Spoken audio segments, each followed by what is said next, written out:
Welcome to the Ari Hoffman Show on Talk Radio 570 KVI, your home for the politically homeless, streaming live at KVI.com and on the KVI app. If you want to be part of the most dangerous show on the airwaves, call or text the Warrior Injury Law Studio line at 206-421-5757. That's 206-421-5757. Coming up this hour, are we bracing for riots in Washington State this weekend? I believe we are. But before we get to any of that, time for your daily dose of adrenaline. You want me to stick this into my heart? Are you f***ing nuts? The entire media, even conservative media, is reporting what's happening in Iran, in the Middle East, in Israel, incorrectly.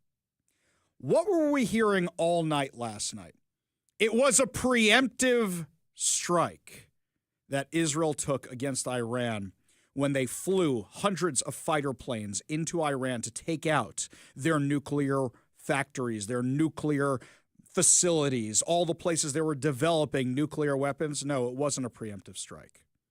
Iran is the head of the snake. They struck Israel on October 7th through their proxies. They gave the go-ahead, they gave the armament, they gave the funding to Hamas and Hezbollah and the Houthis.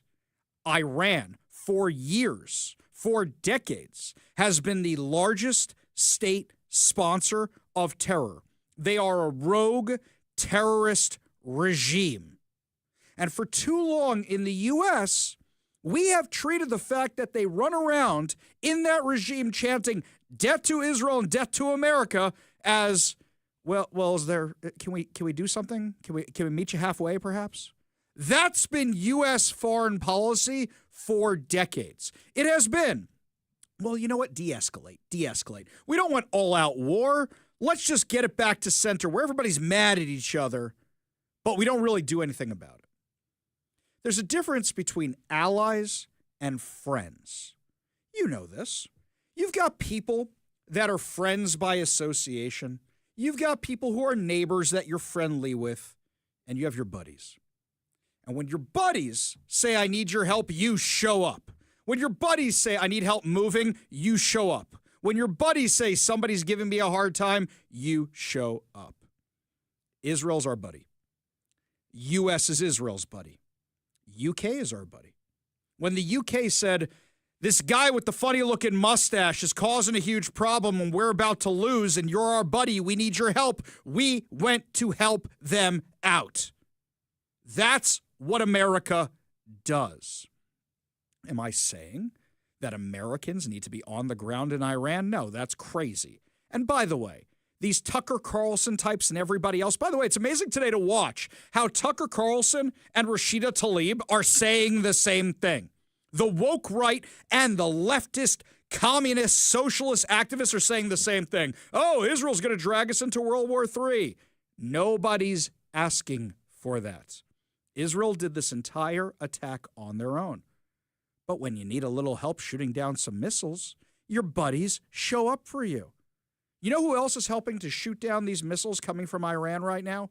Saudi Arabia, the UK, Jordan, Egypt, all these countries in the Middle East, Bahrain. Because, number one, these things misfire all the time. And there are unconfirmed reports right now that these things are falling back on Iran.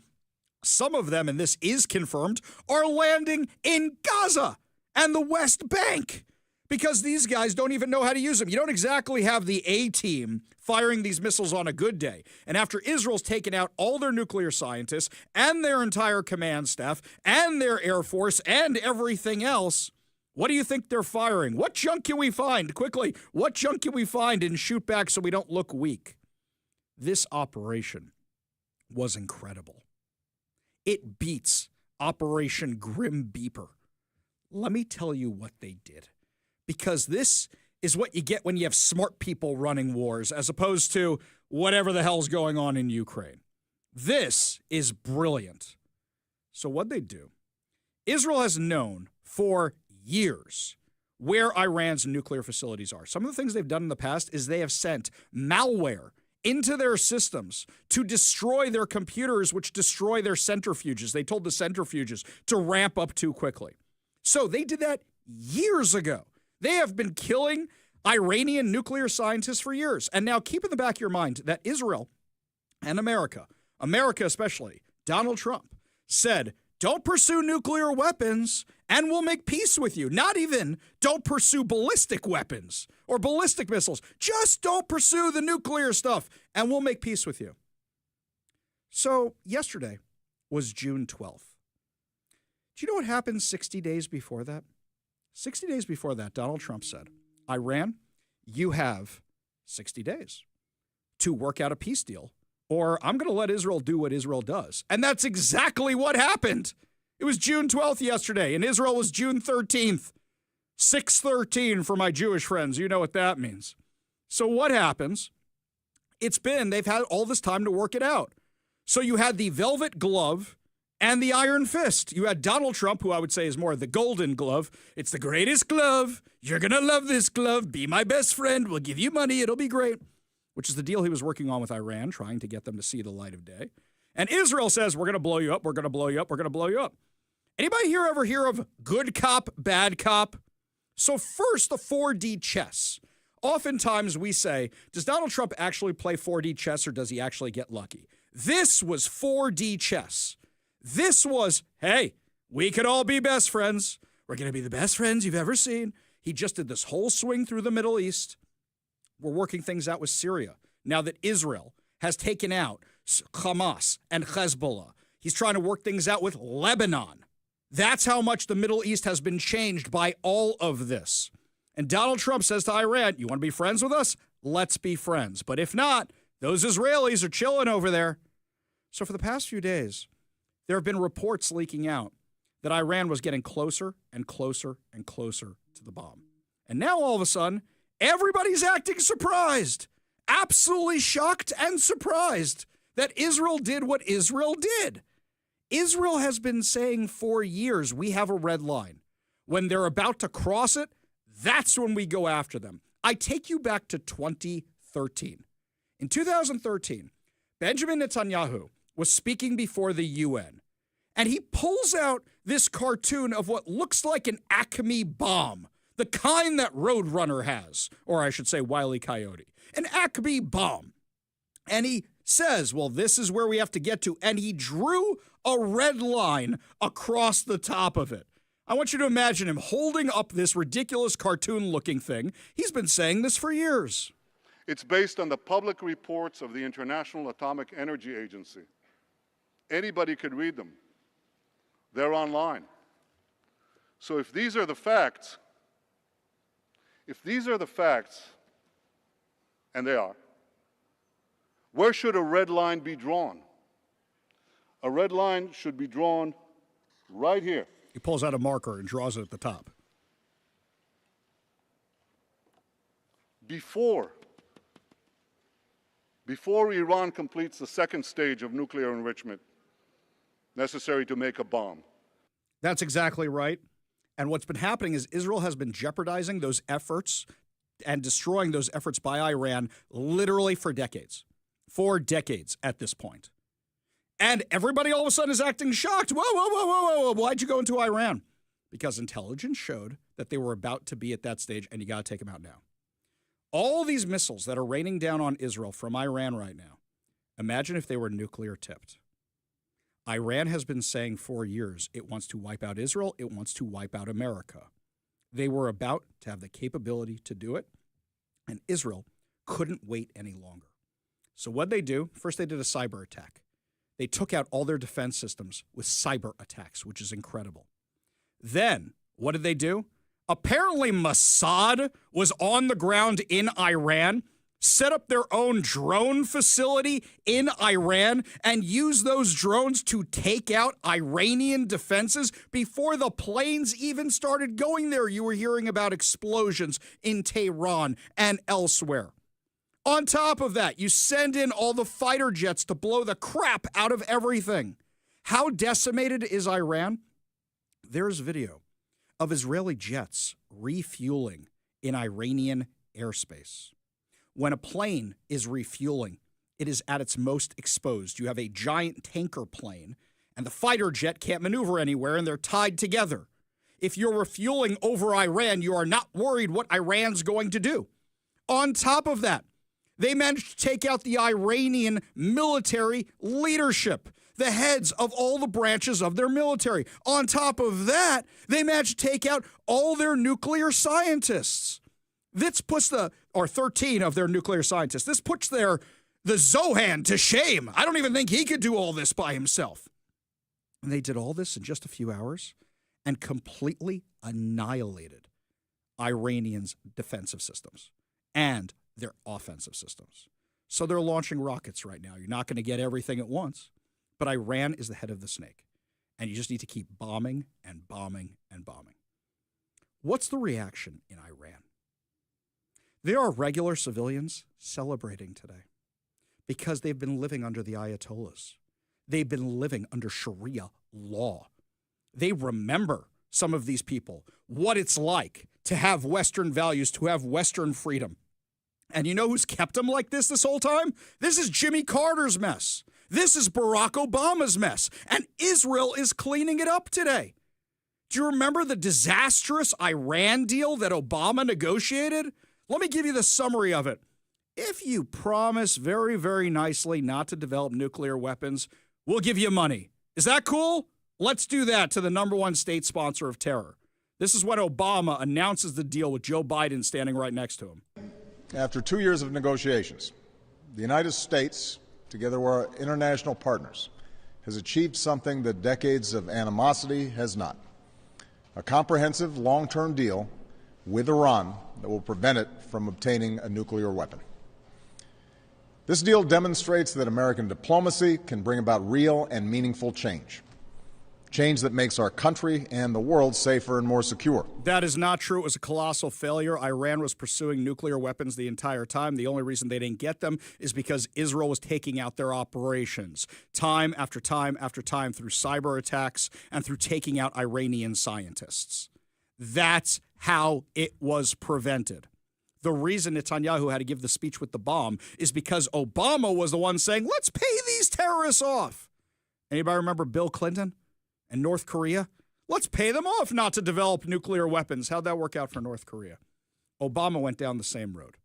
Joe Biden went down the same road when he was president, or whoever was actually running the show over there, by saying, let's pay Iran. And what did Iran do? Turned around, took the money, and committed October 7th. That's what happened here. Now, Trump's involvement, first, he's playing dumb. Nope, don't know what's going on. I don't know what Israel's happening. But even Marco Rubio releases a statement. Nope, U.S. had nothing to do with it. Turns out, as I said originally, they were playing good cop and bad cop. So last night after the attacks, Brett Baier from Fox News speaks to Donald Trump, and here's what he said. It's always kind of going back to Trump. On that note, let's bring back in the chief political anchor, Brett Baier. He joins us by phone. He just happened to speak with the President of the United States, Donald Trump. Brett, what did he tell you? Hey, Trace. Yeah, I just spoke to President Trump. One thing, the president was aware of Israel's action before it happened. There were no surprises here. But he gave me a quote. He said, Iran cannot have a nuclear bomb. We're hoping to get back to the negotiating table. We'll see. There are several people in leadership in Iran that will not be coming back. Now, the president, I know, has spoken to Prime Minister Netanyahu. Stop right there. There are several people in Iranian leadership who won't be coming back. I love that Iran announces there's not going to be negotiations this weekend on the nuclear deal. Well, who's around to negotiate? The Ayatollah is sitting there, if he's still alive, at an empty table. Where'd everybody go?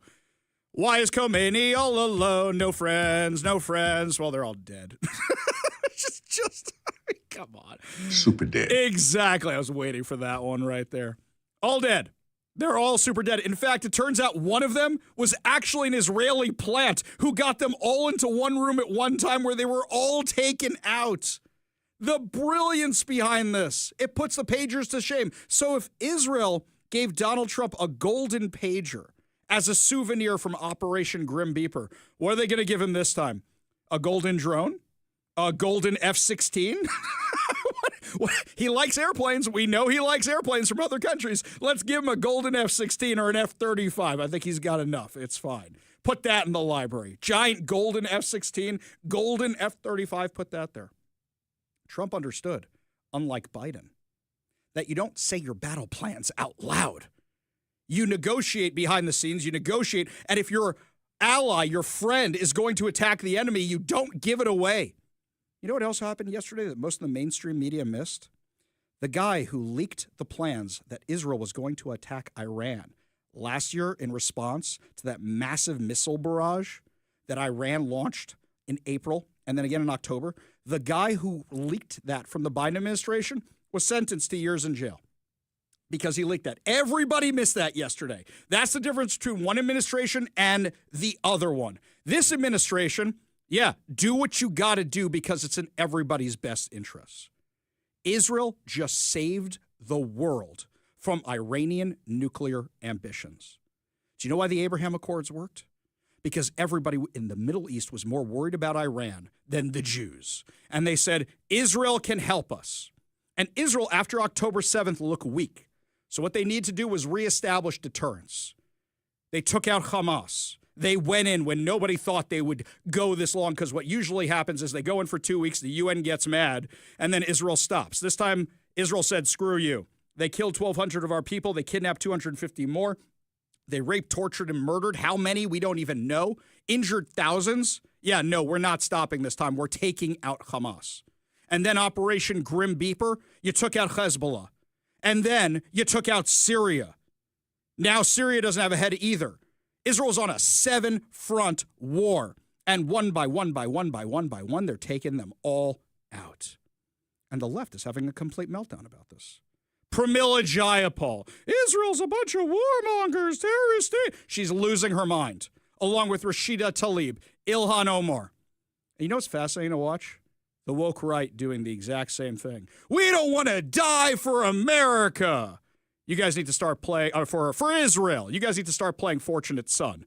Just watch that. We ain't no senator's son, right? That's what they're going to start playing. Nobody's asking America to get involved in this. Israel buys weapons from America. They're using those weapons right now. They're asking for a little help in defense and shooting down these rockets. Now, as we speak, there are rocket attacks being targeted at Israel. And most of them are being shot down by the Iron Dome. But at the same time, some of them are landing in Israel. There's been about 35 injured so far, but this is the best Iran has. Iran doesn't have planes to launch at Israel. They're all done. They're antiques. This is the best they have. But now imagine if these things were nuclear tipped. Imagine if they were. Watching the far right, the woke right, and the far left agree on hating the Jews is truly something to behold. Truly something to behold. Because this is another 80-20 issue. 80% of Americans, according to recent polling, say that Iran needs to be stopped, that a nuclear Iran is a bad thing. They also say they don't want boots on the ground. Congratulations, everybody. Look what you just got. This is history. We are living through history right now. Imagine the women that will be out of enslavement, be out of Sharia law, if this regime falls, the celebration in the street. You know the people in Los Angeles who fled Persia, fled Iran, who are celebrating right now? The people in Iran are celebrating right now. We are living through history if this regime falls. A mistake made by Jimmy Carter decades ago. A mistake compounded by administration after administration after administration in this country. We may be about to see all that change. Look at what we've seen already. The end of Hamas, the end of Hezbollah, the end of Syria's terrorist regime. Look at the amazing things we're seeing happen right now. And I also noticed that all those people on the far left who are all mad about Israel right now, don't you guys really like that whole Ukraine attacking Russia thing? So you want us sucked into that war, but you don't want us sucked into this war? Fascinating, the hypocrisy when it comes out, isn't it? Fascinating to watch. No, you just don't like Jews defending themselves. You like the dead Jews. You don't like Jews defending themselves. This is historic. This is amazing. And I got to say, Israel's brilliance at this and Donald Trump's amazing negotiating skills and playing, not dumb, that's not the right word, but playing like he doesn't know what's going on or they're just negotiating. He was surprised by all this. You guys never see good cop, bad cop? That's exactly what we saw happen in real time, and the enemy is outclassed. If you disagree with me, you're welcome to give me a call at 206-421-5757. That's 206-421-5757. When we come back, my friends, lots more to discuss as the show continues, including a whole bunch of our elected officials who are Democrats here in Washington tell all the rioters that they have to be peaceful this weekend. Well, then why are you telling them to riot? We'll give you all details when we come back. You're listening to the Ari Hoffman Show on Talk Radio 570 KVI.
This morning, when I was driving into the office, into the studio, I was a little late today. I decided to go out of my way and head on over to the Federal Building in downtown Seattle and see the aftermath of the riots on Wednesday night for myself. That building is covered in graffiti. Now, who was out there while I was there? It was a whole bunch of old aging hippies that were protesting. I'm not sure they knew what they were protesting. They can't make up their minds. Are they mad at ICE? Are they mad at Israel? I don't think they could really decide. It was pretty entertaining to see the aging hippies out there. Now, we know there's going to be a whole bunch of mostly peaceful protests this weekend, right? That's what they're calling them? I'm sure. I'm sure there won't be any violence whatsoever. I'm sure, with this no kings insanity that's going on. The Democrats had a press conference today. Bob Ferguson, Pramila Jayapal, Bruce Harrell, the whole crew, they're all out there. It was a real gathering of the minds, shall we say, a meeting of the minds, the most brilliant minds in Washington, telling everybody to be peaceful, be peaceful, be peaceful. one little teensy tiny problem there. Pramila Jayapal has been running a whole bunch of training sessions about the resistance. What do you think they're teaching at these things? So while you're telling us all to be peaceful, be peaceful, be peaceful, you're running training sessions for the resistance? Yeah. What do you think they're teaching at these things? And some of the events they're advertising on our website are about targeting Tesla. What do you think they're encouraging? What do you think they're teaching at these things? Now, I absolutely love, how the Seattle Times also decides to do an op-ed, how mostly peaceful protests, and you have to be peaceful. That means you're acknowledging that your side is the side of violence, that the far left activists are going to show up to create problems like they did on Wednesday night, like they did on Tuesday night. And instead of saying, now, children, we know you want to riot, and we don't want you rioting this time. Can you just behave? You know what would turn the entire narrative on its head? If the left brought in the cops, and the left brought in the security, and the left brought in the National Guard, and said, we're not putting up with your shenanigans. You get the slightest bit out of line, we're going to stop it before it begins because you don't speak for us. We actually want to be peaceful. But that's not what they're going to do. Because if they actually do that, what happens? The left gets mad at them and doesn't vote for them. Look at Bruce Harrell, twisting himself into knots. Yeah, it's okay because they're far-right Christians. Attack them in Cal Anderson Park. But, oh, wait a minute. Hang on. Now they're mad at me. Now the Christians are mad at me. Yeah, it's Donald Trump's fault. Donald Trump's fault, I swear. We are governed by morons, hypocritical morons that speak out of both sides of their mouth. If they want to shut this down, they could. I do like the difference between Washington and the Florida sheriff. Let me be very clear about that. If you block an intersection or a roadway in Brevard County, you are going to jail. If you flee arrest, you're going to go to jail tired because we are going to run you down and put you in jail. If you try to mob rule a car in Brevard County, gathering around it, refusing to let the driver leave, in our county, you're most likely going to get run over and dragged across the street. If you spit on us, you're going to the hospital and in jail. If you hit one of us, you're going to the hospital and jail and most likely get bitten by one of our big, beautiful dogs that we have here. If you throw a brick, a firebomb, or point a gun at one of our deputies, we will be notifying your family where to collect your remains at because we will kill you graveyard dead. Super dead. We know who's actually in charge of these things. It's not the elected officials. They turn everything over to the mob. In fact, we now have exclusive audio of them meeting to decide who's going to be in charge this weekend. Not necessary. There shall be no knifing one another. Everybody knows who's in charge. Me. Right? Yes, you. Of course. Of course. Of course. Exactly, right? Yes, that's the rioters. That's Antifa meeting with the Democrats to decide who's in charge this weekend. We go to the Warrior Injury Law Studio line, take a call from Terry in Parkland. Terry, what's going on? Hey, Ari. I just want to say I'm just loving your excitement over Israel. Thank you. You were so giddy. I'm just loving it. Well, I'll tell you, actually, it's kind of a mask for me. Yes, I'm giddy, but my son's over there right now, too. And I spent time with him on the phone last night, and I said, son, I'm gonna stay awake until this whole attack is over. He goes, Dad, they're like dancing in the streets out there. We're perfectly fine. We're gonna be fine. In fact, I was making fun of Trey Yangst over on Fox News. Trey Yangst was at the roof of one of the hotels. They have all the news guys stand. He's wearing a helmet. Nobody in Israel's wearing helmets.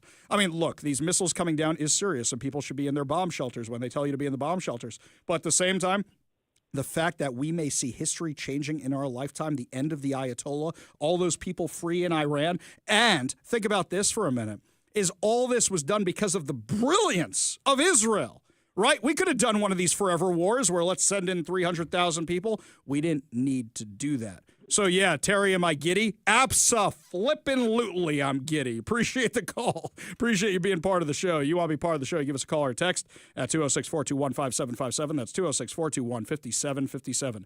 We go back to the Warrior Injury Law studio line, take a call from Bob in Mount Vernon. Bob, what's up?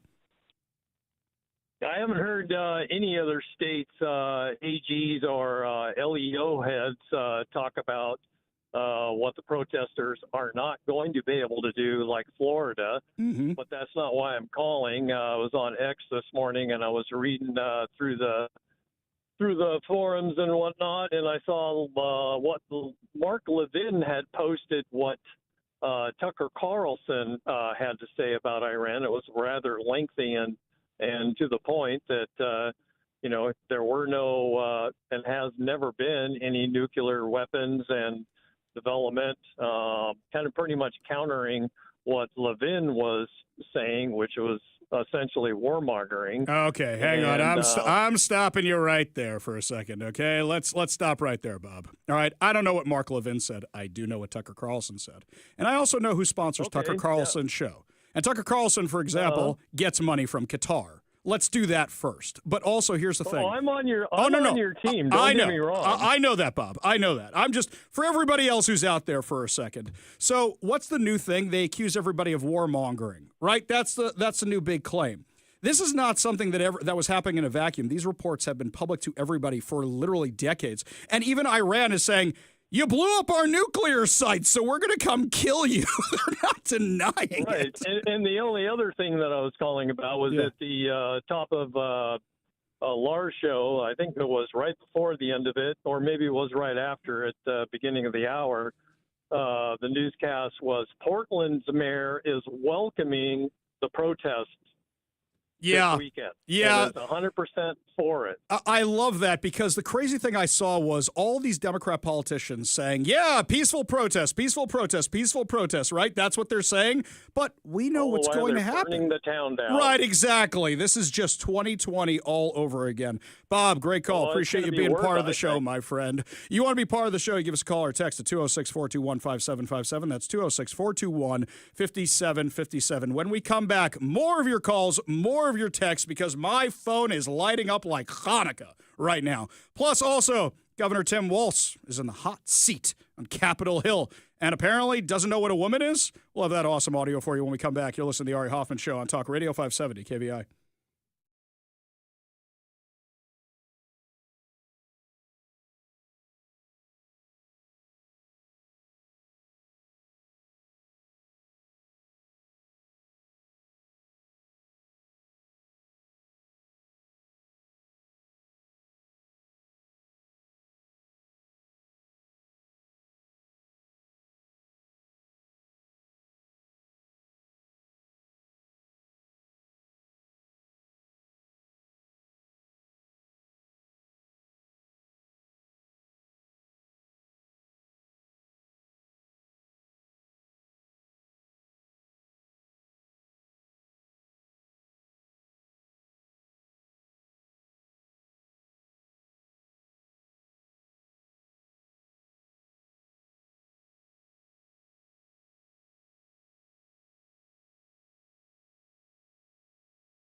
Holy cow, the phone line and the text line. We'll get to them in a minute, but I promised you this awesome audio of Tim Walz being hauled in front of Congress. Now, we all know that these hearings are just so everybody can showboat, but Kathy Hochul, J.D. Pritzker, and Tim Walz, they all look like absolute morons. If it was your time to shine, be prepared for it. I kind of hope I get dragged in front of Congress one day. I would be happy to talk to them about anything, but here's Nancy Mace talking to Tim Walz. What is a woman? What is a woman is the question. I'm not sure I understand the question. He could have. Yes, he could have been your vice president, everybody. Wait, there's more fun that they had at Tim Walz's expense. This is Representative Perry. You're the attorneys here, and I'm not talking to Governor Walz here because he's not an attorney. He called himself a knucklehead, so I'm leaving him out of this right now. I'm sorry. I'm just loving this today. It's a Friday. I could listen to this stuff all day. My favorite was him saying he didn't sign any sanctuary state laws. Technically, that's true and untrue. He didn't sign them regarding illegal immigration. He said he wasn't going to enforce illegal immigration. He signed that regarding trans surgeries, so it is a sanctuary state for trans surgery for minors. But at the same time, this little clip right here, even more fun. While you've convened this hearing to explore the issue of so-called sanctuary states, Minnesota is not even a sanctuary state. Minnesota legislature has passed no such bill making Minnesota a sanctuary state, and I have signed no such law. Minnesota cooperates with federal authorities in a number of ways. When there's a convicted felon in our— Stop right there. How are you defining sanctuary state? Like, how do you define a woman, right? Because it is, and he did sign the bill for sanctuary state for trans surgeries. Are we talking about ICE and working with ICE? Absolutely. Technically, he's right. Technically, he's wrong. You got to look up both and see this whole thing. But there was a whole lot more here. This is Representative Andy Biggs. So I'll ask you, Governor Walz, do you agree with Minnesota your Attorney General's opinion stating that it's not lawful for Minnesota counties to hold people for immigration authorities, even if there is an immigration warrant? Do you agree with his statement? That's his statement. It's not yours. I just want to know if you agree with him. Yeah. Well, I know you know this, Congressman, that all 87 Minnesota counties follow federal law. I don't know that.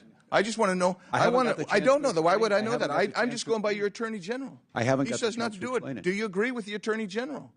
That's all I'm asking. The Attorney General is elected independently in Minnesota. Nothing in his opinion. Okay, stop right there. You should just say, I agree with him. I disagree with him. Playing these word games, let's just say Tim Walz ain't so good with the words. However, they were having a lot of fun at his expense. Here's Representative Brandon Gill with the most fun of the day. Do you think that biological men should be able to use women's restrooms? I'm not sure how this has to do with immigration. It's just a yes or no question. Why are you? It's very easy to answer. This? Do you think I thought we were men should be using doing fact finding? I'm sorry. Do you think men should be allowed in women's restrooms? Oh, I'm sorry. That's J.B. Pritzker. Still fun. I'm not sure why this has come to this issue. You tweeted that as a protest against President Trump, everyone should use the other gender's bathroom today. Have you ever used the women's restroom? Not that I can recall ever, sir. No. You wanted everybody else to do it, but you didn't? Sir, I'm not sure why we're on a topic that has nothing to do with you're advocating for men to use women's restrooms, but you didn't do it? I do not advocate that, no. He pulls up the tweet. He's got it right there in front of him, which is even funnier. But if you say you're doing that to resist Trump, there was this woman in my community who said she was going to stop covering her hair when she went to synagogue to resist Trump. Yes, I'm sure Donald Trump cares about that. So we're going to use different bathrooms to resist Trump? What does that even mean? Man, I wish we had this excuse in high school. Could have had a lot more fun, like an 80s movie. Oh, wait, that's wrong. We're not allowed to talk about those movies anymore, are we? We go to the Warrior Injury Law Studio line, take a call from our friend Transit Joe. Transit Joe, what's going on, man? What's going on is I know who a woman is, and that's someone who can birth and carry babies for 9 months and give birth. Well, what about that Arnold Schwarzenegger movie, man? I saw that stupid movie. I didn't watch it. You're better off. Don't watch it. It's terrible. Yes. Sorry, I cut you off. Please continue. I am right now enjoying the great news that Israel has struck back against the mullahs in Iran, providing more freedom to the world.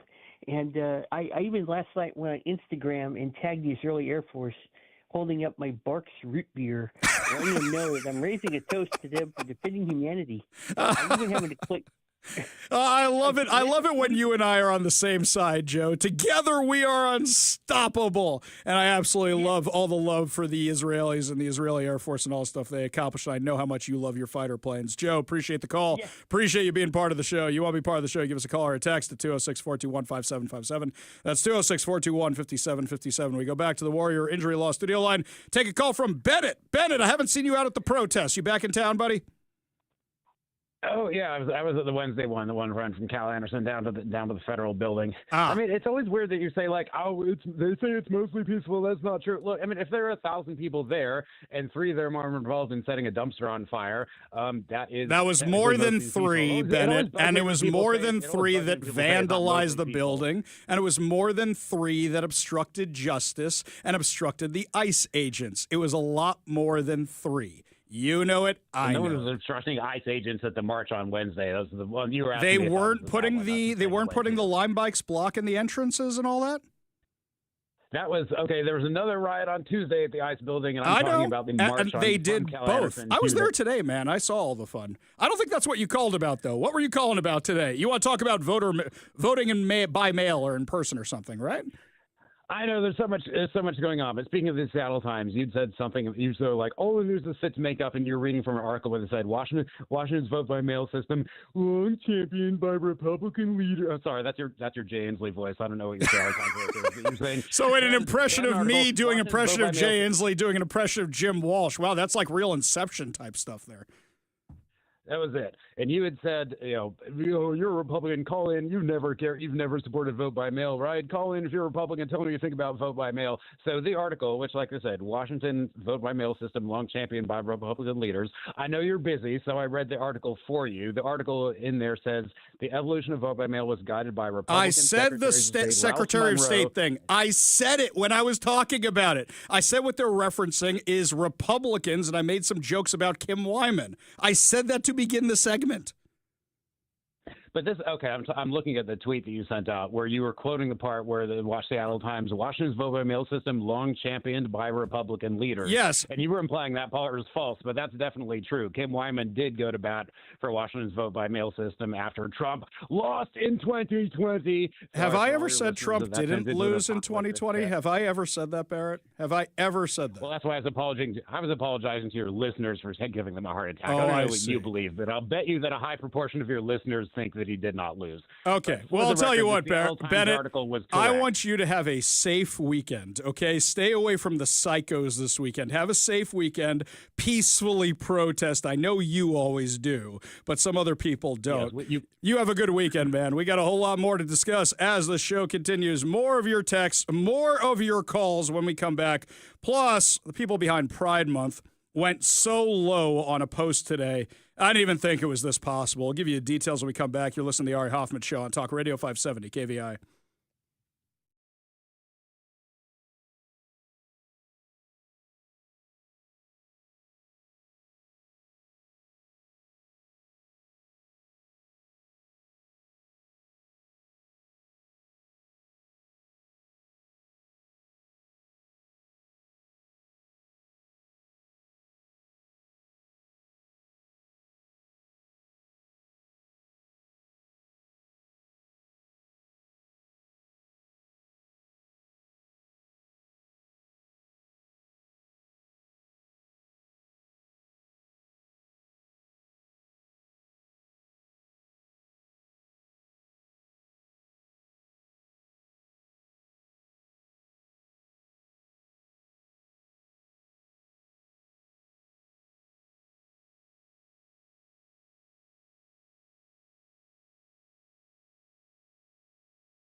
This is a new low for the people behind Pride Month, the holy month of Pride. This comes to us from Pink News, which claims they are the world's most read and watched LGBTQ plus digital media publisher.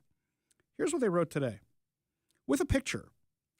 Was Anne Frank lesbian or bisexual? Her diary certainly proves she was attracted to girls. That's what they wrote about Anne Frank, who was killed in a concentration camp by the Nazis because she was Jewish. Talk about pink washing. We know how that term is usually used, but that's what it looks like is happening here. This is disgusting. First of all, the dead can't defend themselves, so it's up to those of us who are living to defend them. This is revolting. And you know what? Doesn't matter why she was killed. She was killed for being different. But the book that is used to discuss the Jewish experience in the Holocaust, to try and co-opt that as your own thing for the holy month of Pride, what? You didn't have enough material this month? You couldn't find anything? I thought people had gone low for Pride Month. This is one of the lowest things I've ever seen. This really, really is. And it just shows why there's so many letters in that alphabet. Why? Because they're trying to make everybody part of their experience, even if they have nothing to do with it. You've actually read the book. There's a guy named Peter who's in the attic with her. Maybe you should go read the book again. But the fact that you're trying to co-opt this? Really? You desperate for content in June? Disgraceful. We go to the Warrior Injury Law Studio Line, take a call from Mike in Edmonds. Mike, what's going on? Well, changing the subject a little bit, a brother of mine just sent me an interesting ad on Craigslist that just popped up 5 hours ago. You can try to follow the money on this one. If you go under Seattle.Craigslist and go to gigs. Oh, I know which one you're talking about. Okay, let's break this down for a second, Mike, because I've gotten sent this thing by a whole bunch of people. In fact, I shared it online. Then the post was removed pending evaluation by Craigslist. Now, there's a few problems with this. Now, assuming we're talking about the same one, you and I, it was talking about Sunday, not Saturday. Now, it said Sunday the 14th, but tomorrow's the 14th, and all the stuff is planned for Saturday, not Sunday. Is this thing a scam? Is this thing making fun of them? Is this thing 100% legitimate? Now, we know that people have been arrested for aiding and abetting the rioters, for buying the gas masks. We know there's a whole bunch of organizations that are funding this stuff, like Planned Parenthood. We know that those signs are mass printed. I don't know if this is real. I don't know if this is fake, but would it surprise anybody to find out it's real? That's why I think this thing went off like lightning on social media, don't you? Yeah, no, it's you'll never know, but you certainly, half of them can be fake and half can be real, and no one will ever know. Exactly. Or here's something else. I don't even think they need to do the Craigslist ad if they were actually going to do this. Let's approach this logistically for a second. And I'm a logistical person, okay? Not logical, logistical. So do this for a second. You have all these mailing lists of people who've been at your events before and you're activists. You could just send it out and say, hey, who's willing to work with us this weekend? We need special event help or something like that. Unless they're really trying to make this a huge, huge thing, which it seems like they are. We know there's money behind it. We've tracked the money behind it. We're going to discuss more of the money on the show today. So, yeah, that's why nobody's surprised by this. Mike, appreciate the call. Appreciate you being part of the show. You want to be part of the show, you give us a call or a text at 206-421-5757. That's 206-421-5757. We go back to the Warrior Injury Law Studio Line. Take a call from Weldon in Redmond. Weldon, you got about a minute. What's going on, man? I want everybody to remember that there's a nation right now who has a monarchy. It is called Great Britain. The king has no power. These people should be protesting and want the king. Well, kings have no power. Here's something else for a second. If Donald Trump was king, I don't think he'd be having so much trouble passing his big, beautiful bill, do you? I do not. Well, if he's a modern-day king, he couldn't get it through. He would have no power. Very good, Weldon. Appreciate the call. Appreciate you being part of the show. You want to be part of the show, you give us a call or a text at 206-421-5757. That's 206-421-5757. When we come back, the latest taxes are about to lighten your wallet, but fatten the coffers of the Democrats. Plus, more of your calls, more of your texts as we follow what's going on in the Middle East. You're listening to the Ari Hoffman Show on Talk Radio 570 KVI.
Welcome to the Ari Hoffman Show on Talk Radio 570 KVI, your home for the politically homeless, streaming live at KVI.com and on the KVI app. If you want to be part of the most dangerous show on the airwaves, call or text the Warrior Injury Law Studio line at 206-421-5757. That's 206-421-5757. Coming up this hour, the latest taxes you're going to have to pay to fatten up the Democrats' coffers, and the kid who beat Harvard in a lawsuit. But before we get to any of that, some of our listeners have told us they miss my Jay Inslee impression, that I don't do it enough because Jay Inslee is gone. Funny you should mention that. Travis Couture, representative we have from the Washington State Legislature, friend of the show, had a great tweet out. Jay Inslee, 975 days of emergency powers and mandates. The left doesn't blink an eye. Trump enforces the law and they push no kings riots. Grandma dying behind a nursing home is greater than protecting illegal child rapists, which he's right, by the way. Also, why does the media keep saying this no kings thing is to protest a military parade? The last time I checked, the no kings protests were about ICE. In fact, I'm pretty sure I saw that on their website. That's what it was about. See, authoritarian power grabs, the corruption has gone too far, defund Musk. I don't see anything about a military parade, and I'm on their stupid website right now. What are you fools talking about? Yeah, Jay Inslee will come out and be like, are they protesting me? I wasn't a tyrant. Me and King George were buddies. I actually have a soft spot for the guy right now. Yeah, are you kidding me?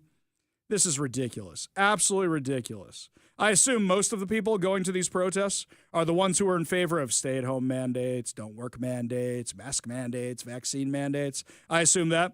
But now you guys have an issue and don't want any kings anywhere. Just making sure that's what we got here. Just making sure. Keep making sure we're being morally equivalent here. Yeah? Crazy stuff.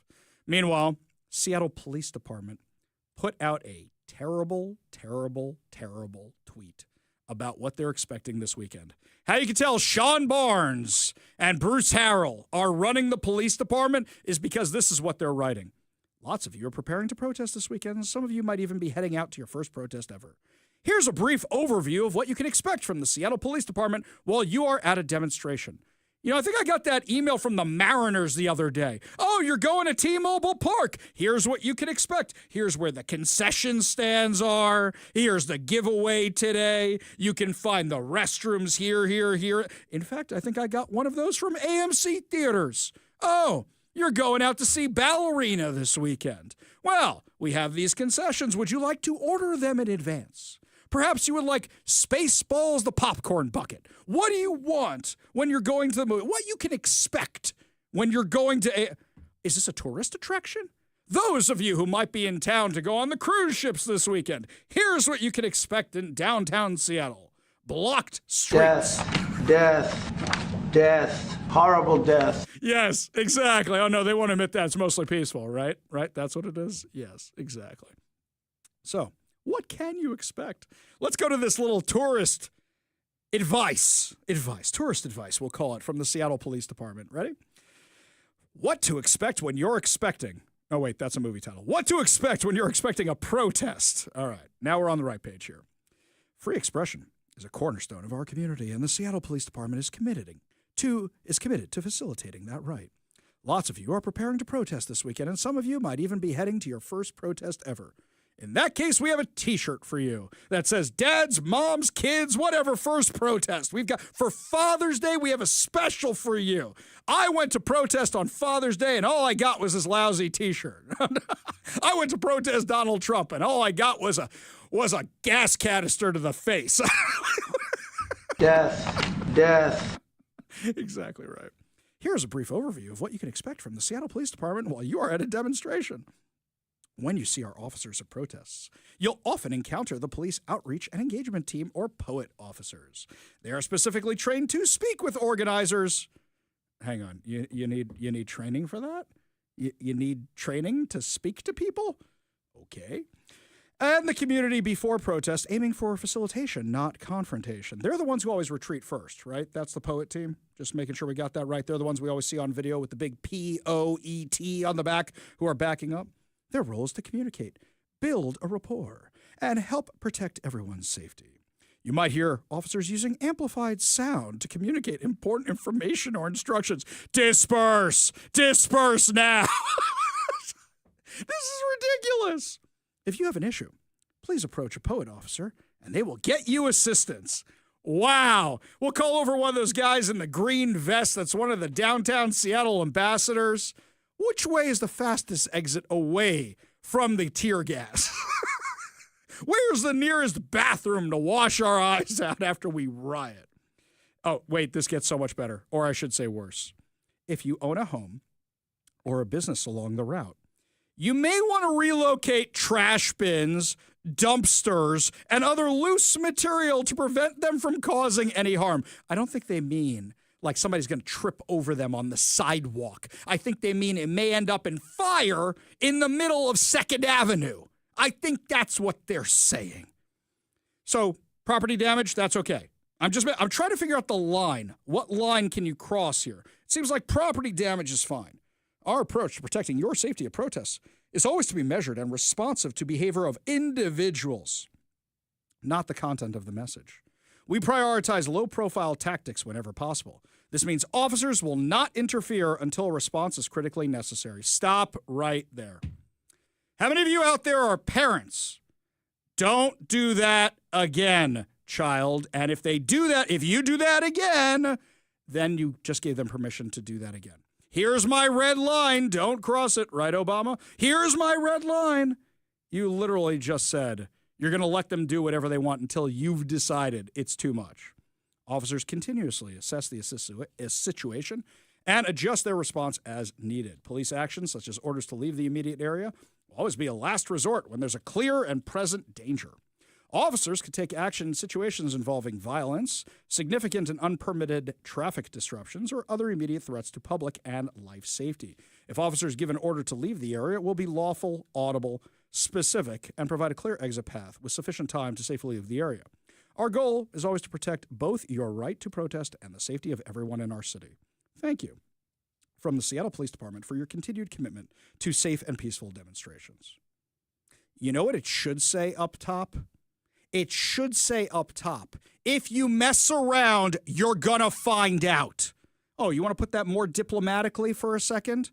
We respect everybody's right to protest, but if you are violent, you will go to jail, directly to jail. Do not pass go, do not collect $200.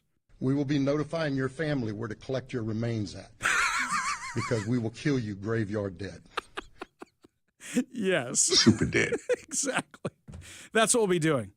This is the weakest garbage I have ever heard. This reeks of Chief Wiggum. I love how Safe Seattle calls our new police chief Chief Wiggum. It's so dead on. It is so spot on. Whenever they do that at Safe Seattle, I chuckle to myself a little bit. In fact, you know what, Mike? We're going to call him Chief Wiggum from now on.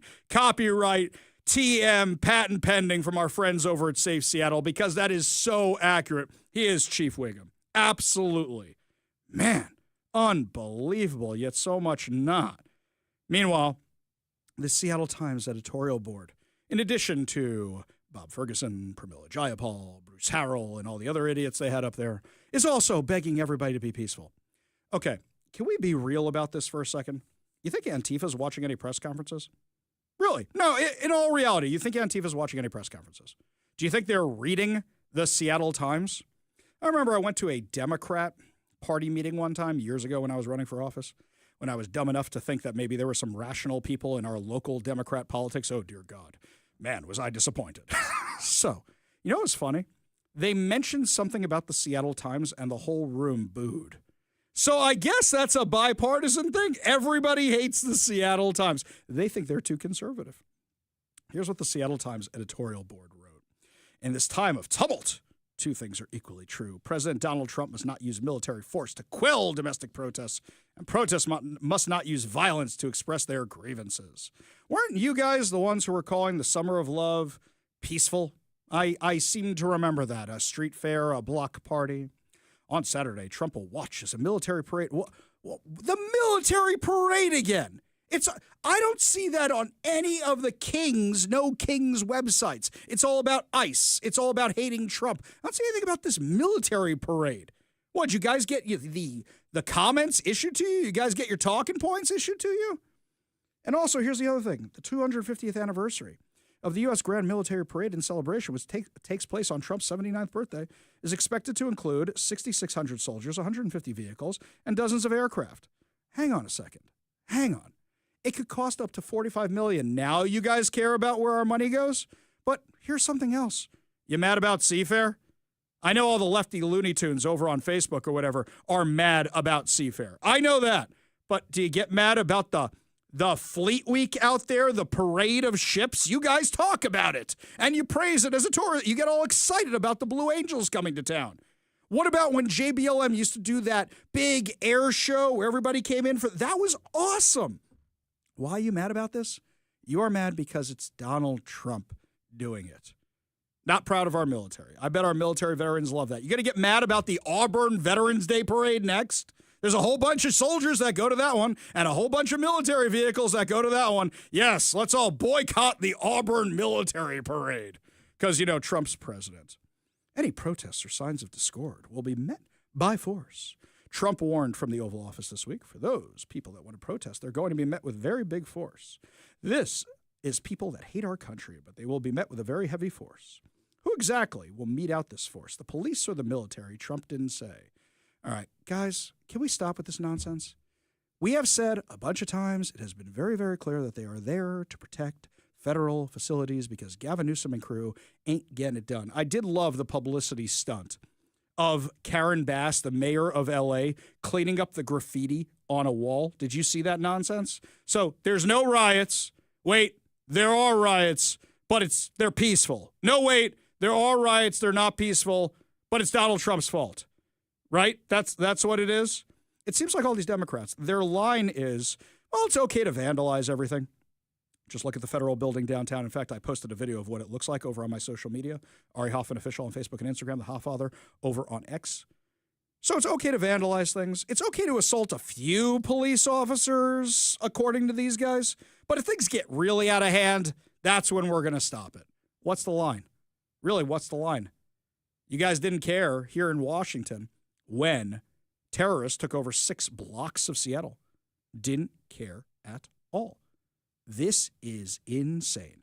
But the fact that the Seattle Times and local Democrats have to keep begging everybody to be peaceful shows you exactly what they know is going to happen this weekend. Instead of this, you should say, how you could open this paragraph, Seattle Times, if you want to be honest? You could say, these protests often devolve into anarchy by Antifa, but you're afraid of saying it because you're worried Antifa is going to come burn down your building or vandalize the Seattle Times building. Hey, guys, they got a big sign on the building. They're pretty easy to find. Call out the violence on the left. Instead, you're just kind of tiptoeing around it. You guys don't put out op-eds like this when the right has a rally, unless you say January 6th, it's a deadly insurrection, because that's all they got. The left is the party of violence. If you guys didn't want this to happen, you know what you would do? You would say, the second you get out of line, you're going to be arrested. You wouldn't issue these weak statements like the Seattle Police Department did. Here's a poll I have, by the way. Poll for the audience. I want you to text us and let me know what you think. Do you think magically all the ICE stuff is going to disappear and you're going to see a whole bunch of Iranian flags this weekend? Do you think magically everybody's going to go from anti-ICE to anti-Israel? Oh, wait, bring back the Free Palestine decorations. We're going back to that. Do you think maybe the reason they kept it just we don't like Trump is so they could protest whatever they wanted? How many keffiyehs are you going to see this weekend? Now, I'm going to be offline for the Sabbath, because that's what I do every single week. And I'm going to come back online to find whatever I'm going to find after the Cal Anderson Park business. I want you guys to be the watchdogs for me. Here's what I want you to do. We know a bunch of our friends in the media are going to be out there streaming this kind of stuff. You're going to see signs. If there are names that sound Arabic, Google them and see if they're terrorists. See if there are journalists, and I'm using air quotes, who are actually participating in October 7th. Look at the flags that are out there. Are they from Hamas? Are they from Hezbollah? Because we've seen them out there before. See what they're marching for. And then, my absolute favorite, look at the keffiyehs. What color are they? Are they black and white for Hamas? Are they red for Jordan? Are they neon blue when you want to go to a riot but you still want to look fashionable? Which color are they? Because most people have no idea. How come we haven't seen rainbow keffiyehs yet? I mean, in honor of the holiest month of the year. Oh, my God. Mike, you just gave me a money-making idea. I know. We should sell rainbow keffiyehs. Yes. Because, one, it would be great for them to actually be wearing them so we Yes. could just make fun of them for not realizing that Hamas would throw them off the nearest building. In fact, I think that's how they kicked off Pride Please, Month. there's no rooftops there anymore. Come on, man. Very good. I think that's actually how they kicked off Pride Month in Gaza, right? Threw a whole bunch of people right off the roof. Is that what they did? Yes. Oh, crazy stuff. Absolutely crazy. We go to the Warrior Injury Law Studio line. Take a call from Les and Alan. Les, what's going on? Oh, man, I was just listening to your show there, laughing my head off. Thank you. We have fun here. That's how we stay entertained here. Yes. What's going on, man? I know. Well, you were talking about, some of these protesters, do not, how did you say it? Do not pass go, do not collect $200. Yes. I stole that from a friend of mine named Milton Bradley. Yeah, I get that. Hey, we got a bunch of liberal judges. They won't get the $200. They get the $2,000 when they sue for whatever mischief they get the $200,000. Look how many millions they paid out from CHOP. Exactly. Yeah, it's absolutely crazy. It's absolutely crazy. And by the way, they know this. They want the fight. By the way, $10 says next week we start seeing people suing the police department because of Wednesday night's riot. $10 says we see this soon. Meanwhile, I'm looking at the gas going down and go, I love the smell of tear gas in the morning watching this insanity because you guys were chiseling concrete off the side of buildings and throwing it at police officers. There's nothing peaceful about this stuff. Les, appreciate the kind words. Appreciate the call. Appreciate you being part of the show. You want to be part of the show, give us a call or a text at 206-421-5757. That's 206-421-5757. We go back to the Warrior Injury Law Studio line. Take a call from the doctor. Doctor, how can I help you today? I can help you with those riots, helping keep the ICE officers safe. I'll get about $5, a couple of Cybermen, maybe some Jadoon. Bring them all to Earth. I'm not following you there, dude. I don't really understand what we're talking about here. Well, this is the doctor, right? Uh-huh. I am calling somewhere in time and space. Okay. You haven't asked the question yet. Oh, I haven't. I don't watch Doctor Who, sir. you found one nerd thing I don't do. Yeah, we don't do Harry Potter. I got made fun of a lot last week because I didn't know what Azkaban was. The Prisoner of Azkaban, didn't know. You said the Doctor. I don't watch Doctor Who, man. You got to come at me with Star Wars, Star Trek. I know there's a whole bunch of people yelling at me going, wait a minute, you're a sci-fi dork and you don't watch Doctor Who? I'm sorry to let you down, man.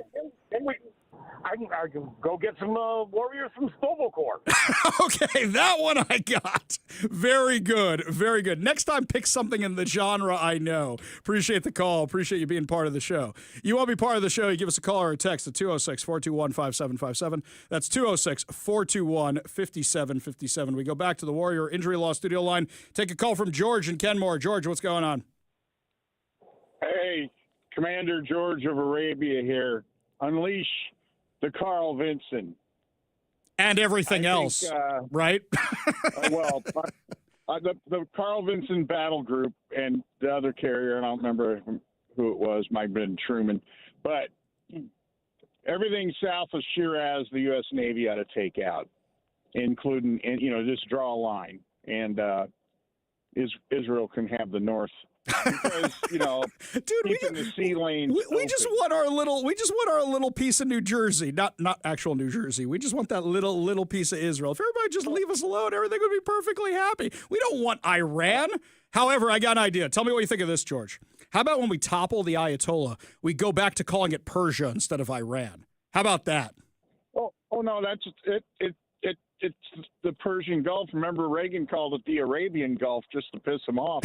I think we ought to.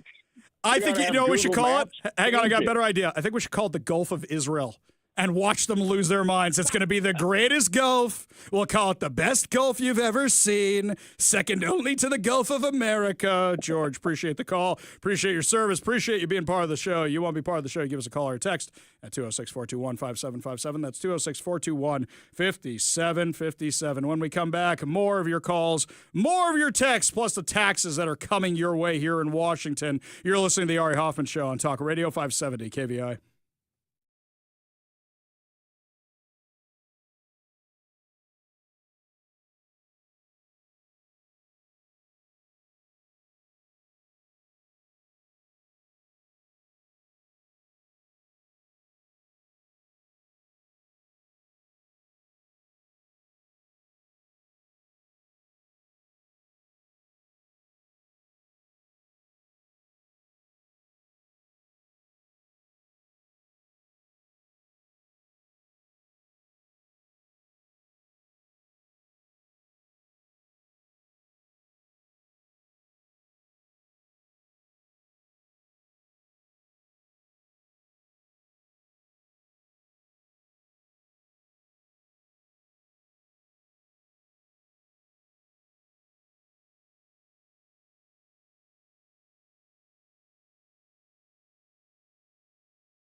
Welcome back to the Ari Hoffman Show. Just a reminder, coming up at 5:45, your last chance to win tickets to Pantera.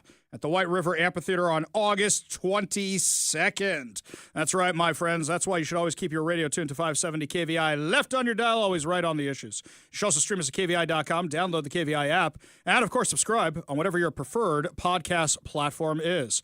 We go to the Warrior Injury Law studio line, take a call from KC in Auburn. KC, what's going on?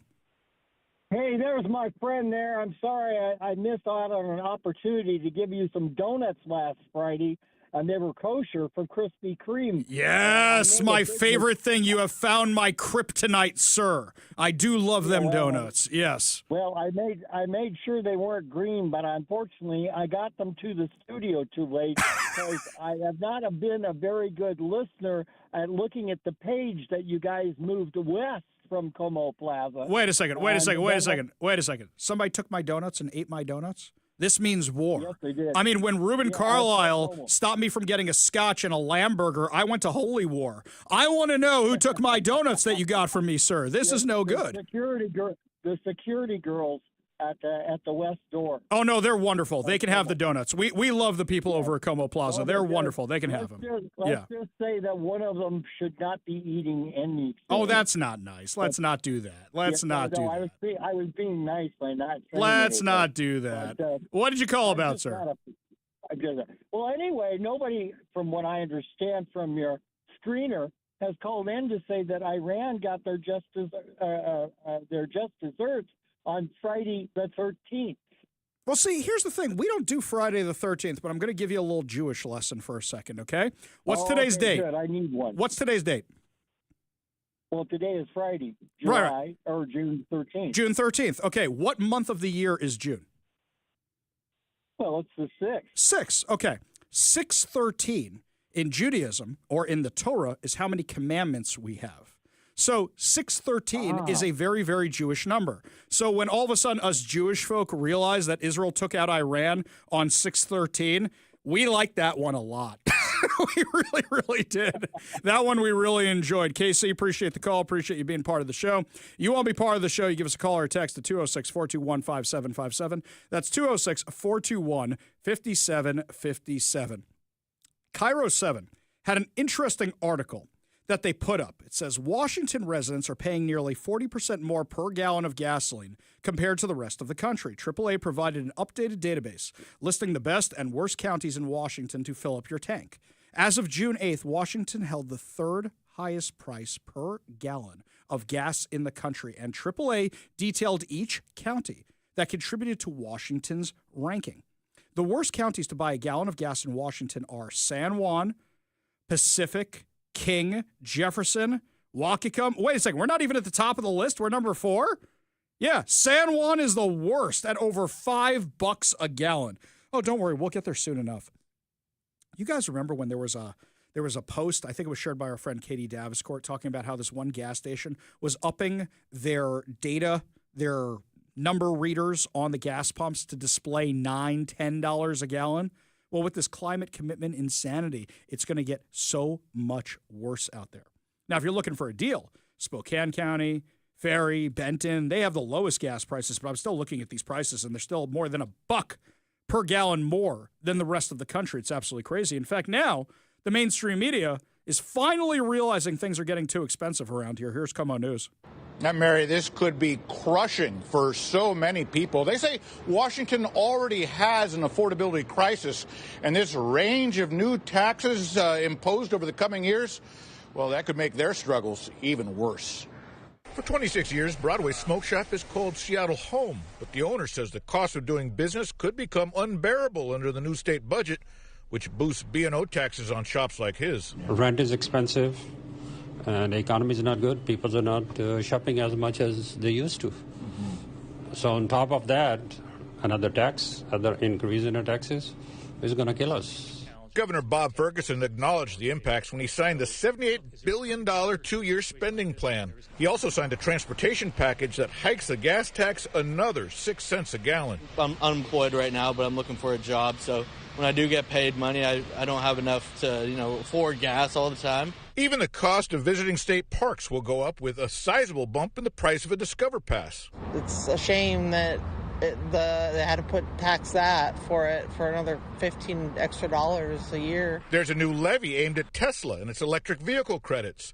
Zyn pouches will be taxed like other tobacco products, and a surcharge will be added on high-grossing firms, while state sales taxes will be expanded to include more companies. It's just going to be more money out of our pockets. To be honest, there's nothing I can do about it. The budget does make some key investments, including more money for housing and $1 billion more to support public education. I think education is key for everybody and everything. But the added cost from the new taxes could be crippling for many. I was stretching it, so I think probably I'm reaching to that point where I might have to shut down. This $9 billion in new taxes, it will be imposed over the course of the next 4 years. And because of that, a Republican lawmaker estimates that families will end up paying an extra $2,000 every year. Reporting live, Joel Marino, Como News. And it's only going to get worse. It's only going to get worse. And I wish the media had been around when we were talking about what all these tax increases that were being proposed at the time they were being proposed. Because imagine if they had actually announced it all back then maybe people would have put more pressure on their legislatures to stop it. Maybe more people would have voted for the initiatives from Let's Go Washington. If only, if only, if only. One of the biggest problems we have in the state is the media. Lots more to discuss as the show continues. Yes, it is possible to go against the machine and win. The kid who sued Harvard and won will be joining us next to talk about that. Plus, he just moved to L.A. 4 days ago.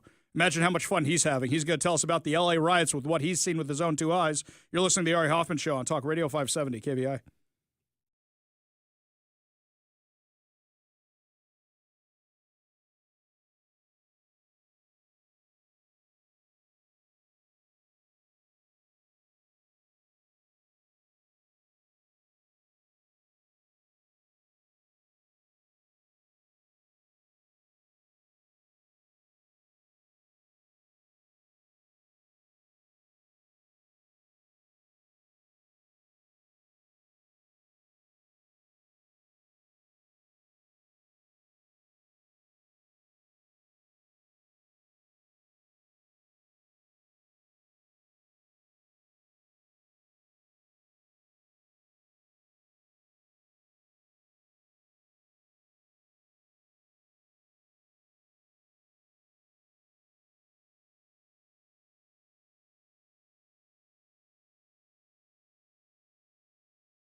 Welcome back to the Ari Hoffman Show on Talk Radio 570 KVI. Remember, if you missed any part of the show, you can always get the podcast at whatever your preferred podcast platform is. Remember to rate, subscribe, and share so that way you never miss a minute of the show. Shabbos Kastenbaum sued the Harvard University, and now he is actually going out and speaking about the failure of the Jewish community to step up in the face of rampant anti-Semitism, specifically Jewish organizations that claim they're about fighting anti-Semitism and aren't actually doing anything about it. Kids like Shabbos Kastenbaum did more to fight anti-Semitism by going head-to-head with Harvard, and now the Trump administration has taken over the fight. Joining us now to discuss, from Prager University, who now he's working for, is Shabbos Kastenbaum. Thanks so much for being with us today. Thank you for having me. Such a pleasure, buddy. So I sent you this report, which shows that Jewish organizations that are supposed to be doing this aren't really doing the job, and that some organizations that were founded specifically to do this are doing the opposite. Yeah, I would say that report is shocking, but it's certainly not surprising. And I think you sort of nailed it in the introduction when you sort of talked about not just the lawsuit I had against Harvard, but also this new phenomenon of American Jewish students on campuses suing their universities themselves. And very often they're fundraising for their legal counsel. They're the ones pitching themselves to national media. They're testifying in front of Congress. And it really begs the question, well, if young American Jews are doing so much on their own, then where are the billions of dollars that the Jewish nonprofit and the Jewish establishment raises on an annual basis?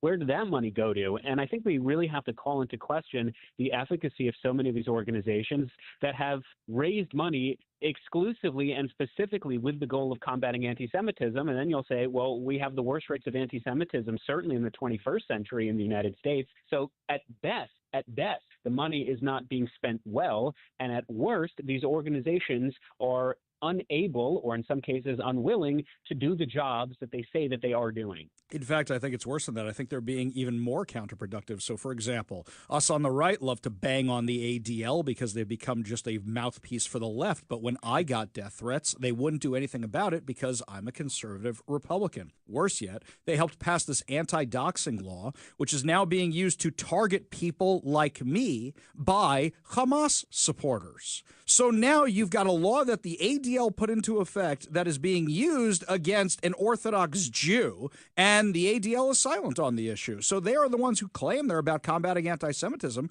and they've just become a mouthpiece for leftist politics. Yeah, I mean, I've definitely heard the criticism, broadly speaking, that too many of these organizations are concerned more about access to political officials or leftist policies. I will say this. The Trump administration, whether you love him or you hate him, have campaigned on a series of promises and policies, and I was at the White House last week. They are actualizing those campaign promises to make sure the promises made are now promises kept. And whether you love him or hate him, the reality is by withholding funds to universities, by taxing the endowments, by lawfully detaining with the goal of deporting foreign students. I mean, these are things that are going to help and in many cases have already helped the American Jewish community. But we sort of see, because it's Donald Trump and because he is so disliked among many of the leadership in our community, they're not able to really show that these obvious beneficial policies are in fact beneficial. And it really underscores, well, if you're not willing to say that these things are helpful to our community because you're so beholden to your far left donors or far left policies, then, well, why do we really need you as our leaders? And as I said in the beginning, I think post-October 7th, it is young American Jews, and I told this to Prime Minister Netanyahu of Israel a few months ago, who have taken the leadership really into their own hands. And they have shown that they are not tomorrow's leaders, they are today's leaders. They are the ones who are suing their universities, going in front of Congress, going on national media. And I always tell people, if you truly want to help Jewish students and you want to support them, then just support them. You don't really have to give to the big organizations. And I'll make one last point. At the risk of getting into Israeli politics, but I will say, look, I think Israel should have a public inquiry, a public commission onto the events and failures of October 7th. And in a similar way, I think the American Jewish community needs to have some type of public inquiry as to how the Jewish establishment and the major nonprofits so utterly failed at their biggest mission. And again, I'm not out to get Jewish nonprofits. I don't have a vendetta against anyone or any organization. What I do want to make sure is that we are better equipped to handle the problems that we are facing, and to simply put our heads in the sand and pretend that we've been affected at that is not a very good strategy. Look, you can criticize Israel without being anti-Semitic. You can criticize any government without being racist. It can be done. Look at that. We're talking with Shabbos Kestenbaum, who's one of the new personalities over at PragerU. He's also the one who sued Harvard for all the rampant discrimination and anti-Semitism that there is on campus, which led to the Trump administration taking on the fight. Now, as I understand it, you just moved there for your new job. PragerU is based out of Los Angeles. How's the fun going down there for you? Exactly. So I moved to Los Angeles literally 4 days ago. So I think that was day one or day two of the riots. The idea that these riots can be classified as anything other than violent is simply ludicrous. So parts of LA are under a curfew. I believe that's still in effect from 8 p.m. to 6 a.m. I've seen personally with my own eyes, because I wanted to see it and confirm that, yes, police cars have been lit on fire. Yes, storefronts have been vandalized and smashed, and there is looting going on. And it sort of seems like the mayor, Karen Bass, and certainly the governor, Gavin Newsom, they sort of have been doing a paradigm shift when it comes to their response. At first, it was to pretend that the violence that we were seeing with our own eyes wasn't actually violent. And, these are democratic protests against policy. And then very quickly, as the storefront window smashing accelerated, then they said, okay, fine, it is violent, but we don't need, the National Guard. We don't need Marines to be deployed.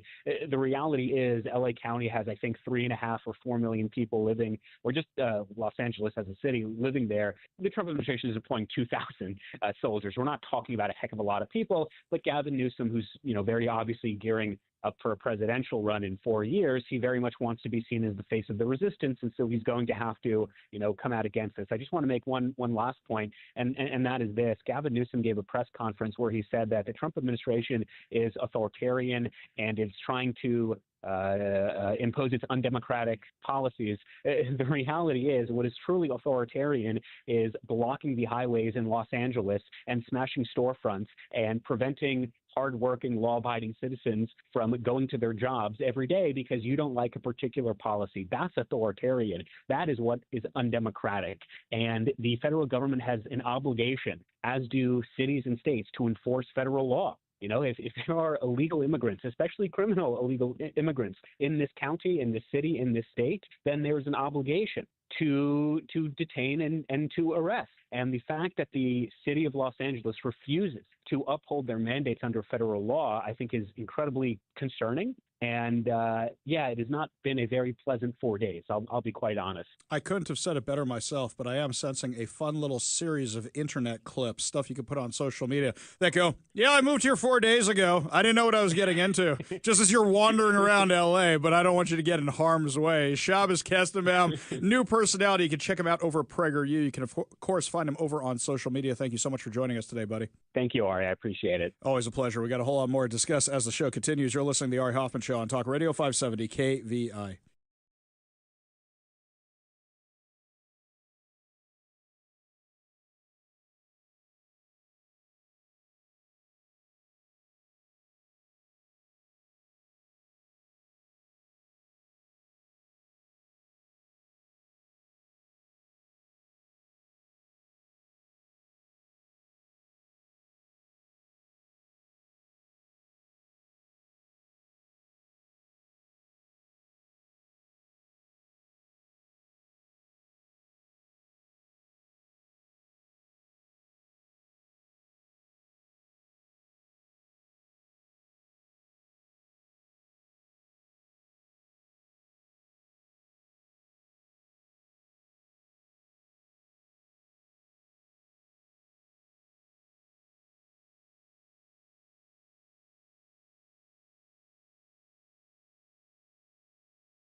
Just want to take this opportunity to wish all the kids whose last day of school it is today, happy summer, everybody. School's out for summer. We'll be switching over to the Alice Cooper intro next week for the Miseducation of America. But yeah, I know it was my daughter's last day in school. We used to go at least another week. Finals used to be next week, I think it was. But yeah, wishing everybody a happy summer. Hope you guys are having a great time and that you're not rioting with Antifa. Do you think maybe that's why they lined everything up? Because this is when the kids would be out of school? Just a thought. Now, this story is not quite a when the right gets it wrong, but it's pretty close. It's right on the line. I want to know what you guys think. A federal civil rights complaint has been filed against Seattle University, alleging that several of its scholarship programs discriminated based on race and sex. The complaint filed by the Equal Protection Project, which was obtained by the Daily Wire, targets initiatives that advance the school's diversity, equity, and inclusion agenda, including a scholarship program sponsored in partnership with Costco. Now, we've looked into Costco's DEI stuff before, and what have we usually found? It's what diversity, equity, and inclusion should actually be, where they try to give jobs to people who can't get jobs, that kind of stuff. The rights outrage at Costco, it's one thing if they're discriminating against other people. That's not what Costco does. Costco tries to actually give everybody jobs. Mike and I both love Costco. Mike even more so than me. Yeah. Yes, very well documented, as he would say. Yeah, spring for the executive membership. Walk past the pores. It's great. Speaking of inclusion, the Equal Protection Project is asking the U.S. Department of Education's Office of Civil Rights to begin an investigation into the school's use of race and sex-based criteria in its scholarships, calling them a violation of federal law. Among the initiatives named in the complaint is the Costco Scholarship Fund, a program supported by both Seattle University and the University of Washington, which prioritizes applicants described as underrepresented students of color. Now, clearly I got an issue with this because you're back to affirmative action. Here's the fly in the ointment. So Costco has created a program for underrepresented students of color, but allows others to participate. Wait. So you're saying you allow everybody to participate in this thing, but it's specifically directed towards one group, but everybody can participate in it? That doesn't sound like they're excluding anybody. That's where this kind of loses me.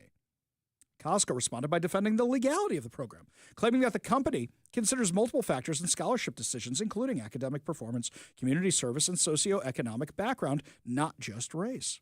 According to the complaint, Seattle University's Senegal Fellowship, a graduate-level award specifically limited to prior recipients of the Costco Scholarship, is described by the university as supporting underrepresented minority Costco scholars. But everybody's allowed to participate in it. Now, here's where you really lose me. The Justice Mary I. Yu Endowed Scholarship reportedly gives preference to underrepresented students at Seattle University School of Law, especially women of color. Underrepresented student populations, especially women, but includes academic requirements. So anybody can technically win this thing. Here's where I'm going to cook your noodle a little bit. So those of you who have kids that go to religious schools, don't you have scholarships that are just for women? Don't you have scholarships that are just for men? Don't you have all these different kinds of scholarships? Look at sports. For men's sports, for women's sports. What do we get so mad about? We get so mad because these scholarships are invaded by the other gender that they shouldn't be, because things are taken away from it. So now put that in context of this. They're saying anybody can apply for the minority scholarship and that there are many contributing factors. I think they are threading the needle. I think they are walking a very, very, very fine line. And you know me. If it's DEI stuff, I say get it out of here. If it's any of this affirmative action stuff, I say get it out of here. But this one sounds like it's right on the line. What do you think? Give us a call or a text at 206-421-5757. That's 206-421-5757. Speaking of gas, Jim from Covington says over on the text line, he says, Covington is a good place to buy gas. He was listening to that segment we did earlier where we're talking about gas prices. See, for me at Costco, it's risk versus time or risk versus reward because I don't want to sit in those lines to get gas. So I'll spend a couple cents more somewhere else. I just don't want to spend my whole day on those lines. That's why I don't get gas at Costco. I get plenty of other things at Costco. I save a lot of money at Costco. Yeah, my wife swears by Costco gas, whereas I usually cash in my points at Fred Meyer. I'm more of a Fred Meyer guy. But anyway, like, so when we'll go to Costco together, we take separate vehicles because I go to work. But anyway, I if there's no line, I'll peel off and get gas. If there isn't, if it's like to the back of the lot, I just kept rolling. I just kept on. You know what I've Rolling never to done? the next block. I've never done a Costco car wash. I'm kind of wondering what the Costco car wash is. There's a Costco car wash? Yeah, the one on 4th Avenue is a Costco Oh, yeah, car that's wash. right. And I've done that, and it's fine. It's fine. Okay. Yeah, I did that a couple years ago. I don't right. like these new touchless car washes. I mean, I know the other ones screw up your car over time, but the touchless ones, I feel like my car doesn't get fully clean. I guess that's a me problem. Lots more to discuss as the show continues. Missiles are falling down on Israel as we speak. What's the U.S. involvement? What's the U.S. response? And how the left is absolutely melting down over this entire thing. You're listening to the Ari Hoffman Show on Talk Radio 570 KVI.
Welcome to the Ari Hoffman Show's final hour free for all. Your calls, your texts, your thoughts, your stories, even your feedback on me. You want to be part of the most dangerous show on the airwaves? Call or text the Warrior Injury Law Studio line at 206-421-5757. That's 206-421-5757. Coming up at 5:45, your chance to win fantabulous prizes and your last chance to win 2 tickets to Pantera. But before we get to any of that, rockets and missiles are now raining down on Israel from Iran. Let's be clear. These things are just a few steps above what the Coyote has in the Roadrunner cartoons. And they are throwing them wherever they possibly can. They don't care if they're targeting civilians. They don't care if they're targeting the military. Overwhelmingly, they're targeting civilians. We know there's been at least 35 injuries and at least one person is dead in Israel. What they're trying to do is overload all the missile defense technology that Israel has, and that's unfortunately going to happen when you're launching hundreds of ballistic missiles at one time. What's Iran trying to do?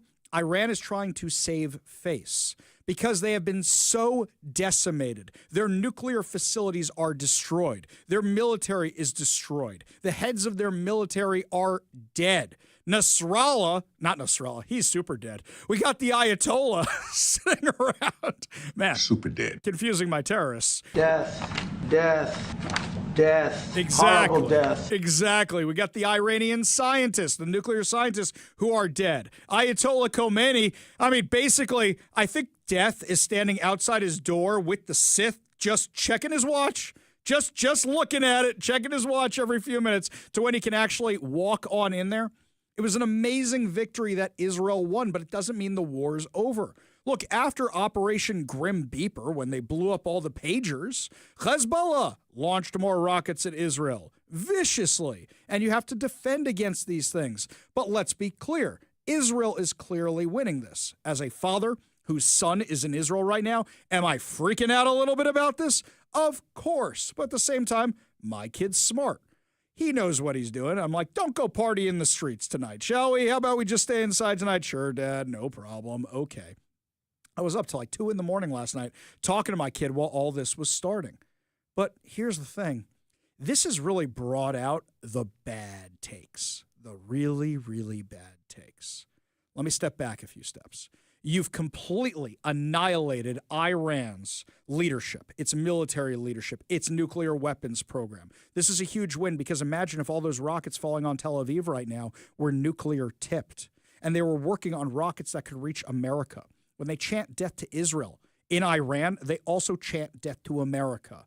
Negotiating with these guys was getting nowhere because Democrat presidents like Joe Biden and Barack Obama were just paying Iran not to develop nuclear weapons. And what were they doing? They were spending the money on terror, like with the Houthis, like with Hamas, like with Hezbollah, and developing the missiles anyway. Israel's been the one stopping them all these years. Sabotaging their centrifuges, hacking them, shutting down their nuclear facilities, even taking out some scientists along the way. This is a win for the U.S. because no doubt about it, they meant to attack the U.S. They told the Houthis, attack U.S. shipping. Iranians have been responsible for hundreds, if not thousands, of American deaths, not to mention the 46 Americans killed on October 7th. How many of our armed forces members have they killed? The right and the left here are just trying to make this, the far right, the far left, are trying to make this about some kind of war Israel's going to drag the U.S. into. Ain't going to happen. That's not what we're looking at. Right now, the U.S. is helping Israel defend against missiles. They're not putting American boots on the ground. So this one from the Daily Wire. Iranians opposed to the despotic, tyrannical, theocratic. Wow, it's like a SAT word over here. Iranian regime cheered the Israeli attack on Iran Thursday night. Israel struck the Natanz nuclear facility, air defense systems, ballistic missile sites, and reportedly eliminated many of Iran's top military leaders. Israeli Prime Minister gave this statement right after this all happened, and it's inspiring. Tonight I wish to speak to you, the proud people of Iran. We're in the midst of one of the greatest military operations in history, Operation Rising Lion. The Islamic regime, which has oppressed you for nearly 50 years, threatens to destroy my country, the State of Israel. The objective of Israel's military operation is to remove this threat, both the nuclear threat and the ballistic missile threat to Israel. And as we achieve our objectives, we're also clearing the path for you to achieve your objective, which is freedom. In the past 24 hours, we've taken out top military commanders, senior nuclear scientists, the Islamic regime's most significant enrichment facility, and a large portion of its ballistic missile arsenal. More is on the way. The regime doesn't know what hit them. They don't know what will hit them. The nation of Iran and the nation of Israel have been true friends since the days of Cyrus the Great. And the time has come for you to unite around your flag and your historic legacy by standing up for your freedom from an evil and oppressive regime. It has never been weaker. This is your opportunity to stand up and let your voices be heard. Woman, life, freedom.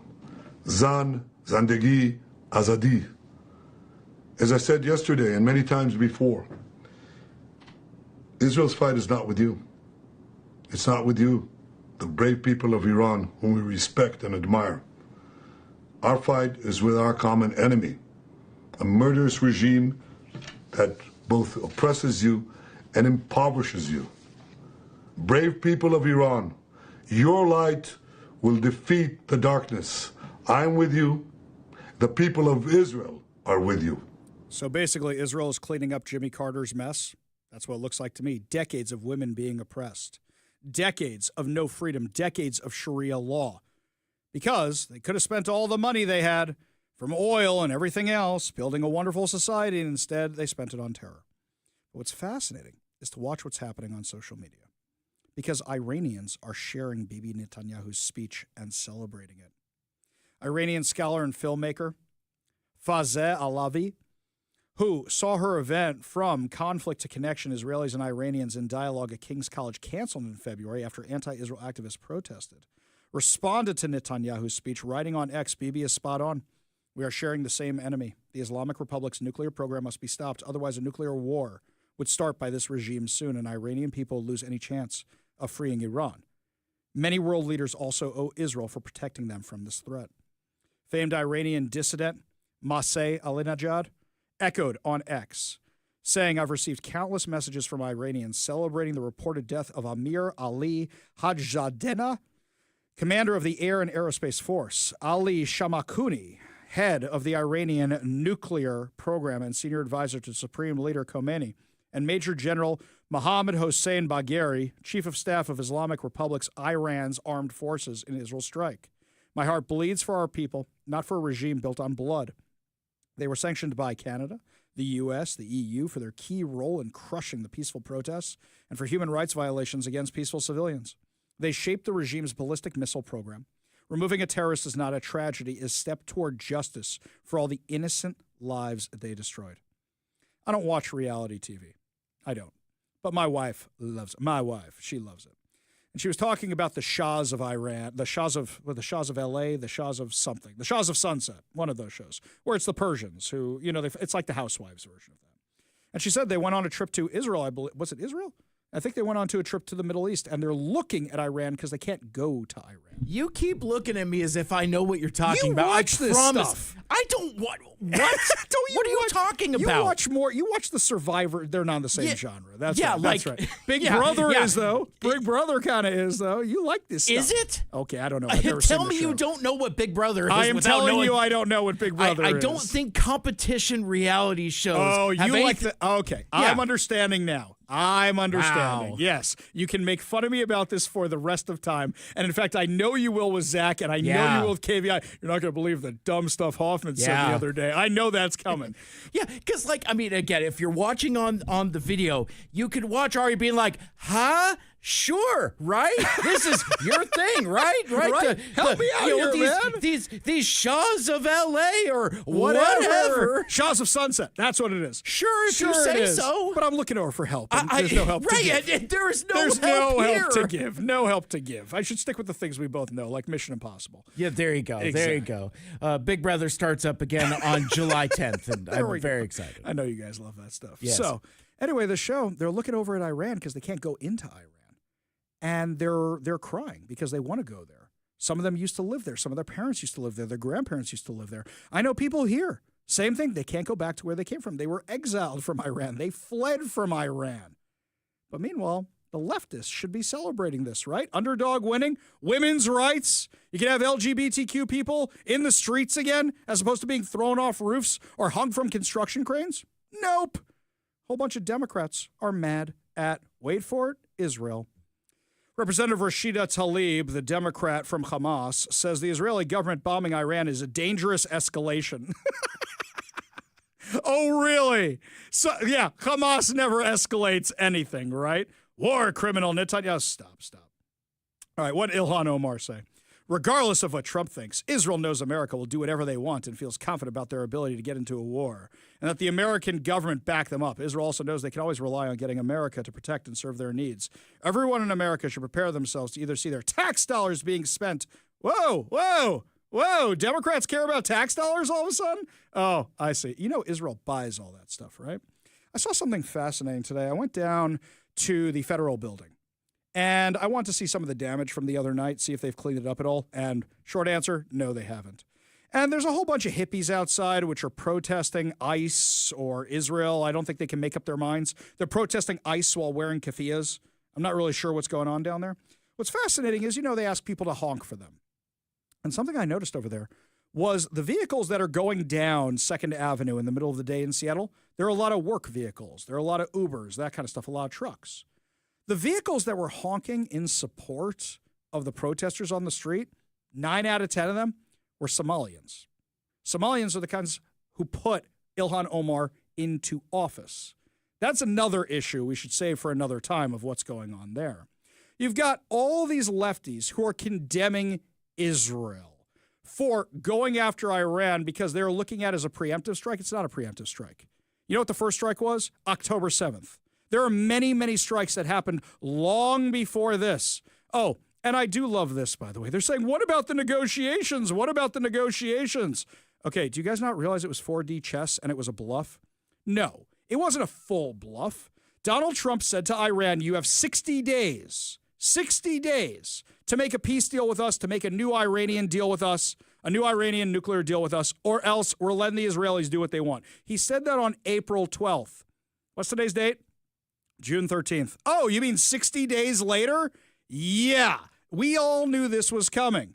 And yet, Trump, unlike the Biden administration, where we literally just had a guy go to jail yesterday, ironic, isn't it, for leaking the secrets of Israel's attack plans on Iran, the Trump administration didn't give away the battle plan and said, look, if they want to negotiate, we want to negotiate. We're looking forward to negotiating on Sunday. We're going to do it. Let's negotiate. What's funny is CNN reached out to the Trump administration for comment when now they're admitting that they knew this attack was going to happen. Here's Dana Bash. But didn't say explicitly that the U.S. supported what Israel was doing. So that's how I started a very brief conversation. And he responded by saying, quote, we, of course, support Israel, obviously, and supported it like nobody has ever supported it. And then he went on to say this. Iran should have listened to me when I said, I gave them, I don't know if you know this, but I gave them a 60-day warning. And today is day 61. And then he said they, meaning Iran, should now come to the table to make a deal before it's too late. And then he said something really noteworthy. He said, the people I was dealing with are dead, the hardliners, to which I just wanted to underscore. So what you're saying is Israel has now killed the people who you were dealing with. And he said very sarcastically, they didn't die of the flu. They didn't die of COVID. Oh, I love our president. I absolutely love our president. What an amazing statement. They didn't die of COVID. They didn't die of the flu. Exactly right. Exactly right. Israel is saving the world from a nuclear weapon. Israel is saving the world from a nuclear bomb. Israel is saving the world from a nuclear Iran, a nuclear Ayatollah who has said death to America, who has killed Americans.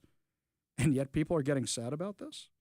Scott on the text line says, Aria, let's not stop now. When you have your opponent on the run, you don't stop and let him get away. You pursue him and run him over so he can't get it back up again and hit you again, says Scott. Yeah, exactly right. Exactly right. Chris in Federal Way says, hello, Ari. The Israelis are saving the world. God bless the Israelis and President Trump. Yeah, Trump was very clear about this. They were playing kind of coy of, oh, we didn't know, wink, wink. But yeah, 100% they knew. Here's what he told Brett Baer on Fox News. It's always kind of going back to Trump. On that note, let's bring back in the chief political anchor, Brett Baer. He joins us by phone. He just happened to speak with the President of the United States, Donald Trump. Brett, what did he tell you? Hey, Trace. Yeah, I just spoke to President Trump. One thing, the president was aware of Israel's action before it happened. There were no surprises here. But he gave me a quote. He said, Iran cannot have a nuclear bomb. We're hoping to get back to the negotiating table. We'll see. There are several people in leadership in Iran that will not be coming back. Now, the president, I know, has spoken to Prime Minister Netanyahu several times in recent days. As I mentioned before, the Trump administration reached out to a key Middle Eastern ally beforehand to acknowledge this strike was going to happen, but that the U.S. was not involved in the strike, but the goal is still to get Iran back to the negotiating table. Key Middle Eastern ally. You want to guess on who that is? My guess is Saudi Arabia. You know how I know it's Saudi Arabia? You know how I'm assuming? I should have said assuming. Saudi Arabia is helping shoot down the missiles. You know who else is helping shoot down the missiles? Jordan, Egypt, Bahrain, all these other countries. You know why? Number one, you don't want these Wile E. Coyote missiles coming over your country and falling into your country. But on top of that, they're all want to take out Iran. One of the reasons the Abraham Accords worked is because they wanted to take out Iran, and they knew Israel would take out Iran. Iran is a threat to the entire Middle East, if not the entire world. They're the number one state sponsor of terror. This is a good day. I know the war's not over. This doesn't get done in one day. It doesn't. But guys, this is a huge day. We're watching history. Some of you may remember, and this is before I was born, when the Ayatollah came to power. And now you might see him be removed from power in your lifetime. We are living in history right now. We may see the liberation of the Iranian people who had they had a society very similar to ours before all of a sudden they let Sharia law take over their country. We are living in history right now. Almost 2 years ago, on October 7th, 2023, it looked like Israel was on the ropes. They fought a seven-front war. And they're winning every single one of them. With America as a proud partner, with the UK, with Saudi Arabia even helping out, with everybody from the Abraham Accords. Oh, right, who did the Abraham Accords? The first Trump presidency. A lot of this would not be happening if not for that. Peace through strength. You want to make money? You know what Trump's whole deal was in his Middle East swing? It was, you want to do deals with us? You want to make money with us? Cool, let's do it. Even Syria stepped up because their head of their snake has been chopped off too. Everybody stepped up because we'd rather be your friends. We'd rather be your friends than your enemies. And Iran said, nah, we want to keep blowing stuff up and funding terror. Well, they found out, my friends, and the world is better off for it. You agree, you disagree, you give me a call or a text at 206-421-5757. That's 206-421-5757. When we come back, you know who definitely disagrees with me? Pramila Jayapal and the rest of the Democrats, because they're getting ready for riots this weekend. Is it going to be on behalf of anti-ICE or anti-Israel? We'll discuss when we come back. But first, Todd Herman's Daily Thoughtcast right now on the Ari Hoffman Show.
Welcome back to the Ari Hoffman Show. Don't forget, coming up at 5:45 is your last chance to win tickets to see Pantera at the White River Amphitheater on August 22nd. We're also giving away a $50 Daniel's Broiler gift card and so much more. Yet another reason to always keep your radio tuned to 570 KVI. Left on your dial, always right on the issues. You can also stream us at KVI.com. Download the KVI app. And, of course, subscribe on whatever your preferred podcast platform is. Don't forget, if you also want to watch that fun interaction between me and Mike, you can check it out over on the live stream. That's over on X, Facebook, Rumble, and over on the YouTube, assuming we haven't been banned again from the YouTube. So that music might be very appropriate for this weekend. It's angry music, right? And there's going to be Start a Riot. We're going to have that this weekend, right? Because we're going to have all the lunatic lefties are going to be out in force. They haven't had anything to do in a while. So they don't have any work right now. As I said, you know why the 2020 riots were as bad as they were? Because nobody had a job to go to the next day. They could just protest or riot or whatever else it was they wanted to do for days at a time because they had no responsibilities because all their jobs were shut down. So what are they protesting this weekend? No kings, right? No kings. That's their whole big thing. Yeah, we know what it is. They want socialism. It's interesting, the No Kings organization, whoever's running this thing, it's all about socialism, anti-capitalism, Marxism. What other isms can we throw at them? That's what this weekend is all about. Bob Ferguson, Bruce Harrell, Pramila Jayapal, and the rest of the Democrat officials here had a press conference this morning to talk about how they want everybody to peacefully protest. Now, they're trying to accomplish a couple things. One, they know that if Jonathan Cho gets one video of a dumpster on fire, gets one video of any of the stuff that normally happens, there goes their narrative of peaceful protest, because what happened this week? Bruce Harrell releases a statement. I'm so happy the protests were mostly peaceful. Really, we're doing that again? We're doing that nonsense again? Yeah, they weren't mostly peaceful. Just because you had a rally in a park for 5 minutes and then walked over to the courthouse where your intention was to be violent, I'm not calling that mostly peaceful. Hey, you know what, Mike? 99% of the time those planes were in the air heading over to Iran from Israel, they were peaceful. They were just flying. It just took them 1 minute to drop those missiles. Just 1 minute. Yeah, come on, guys. Let's be real about what's going to happen this weekend. We all know what's going to happen this weekend, right? Avoid Cal Anderson Park. Oh, by the way, to our listeners, don't go. Don't go just to watch. Don't go wearing MAGA gear. Don't go wearing American flags. Don't go. And you know why I'm telling you that, even though you may just want to see it? Because then if they get one picture of you guys there, they're going to say you started it. They're going to say you instigated it. Let Cho go. Let people like that go out there and check it out. Let them document the insanity. Don't give them an excuse. Representative Anna Paulina Luna posted something interesting on social media. She said she is in possession of proof that the rioters are actually going to be wearing some of this gear to make it look like it was us. I don't know if that's true. I don't know if that's untrue. But you know that they did arrest a guy, and he's sitting in jail right now, who was from BLM, who was egging on the people on January 6th. You know that the media calls this stuff mostly peaceful protest, fiery, but mostly peaceful. This is literally MSNBC in California. You got a reporter standing in front of a burning car with explosions going off behind them, and listen to what they said. Than what you see behind me, it's actually relatively mellow, even though it might not seem that way. It's like a sort of, another thing that happens at protests like this is that they sort of settle into almost like a celebratory atmosphere, as much as like a confrontational one. Celebratory atmosphere. He's got a car on fire behind him. He's got explosions going off. He's acknowledging it, but it's celebratory. Yes, we're all celebrating the fact that they lit a Waymo on fire. That's what it is. They're losing their minds. What's Bob Ferguson worried about?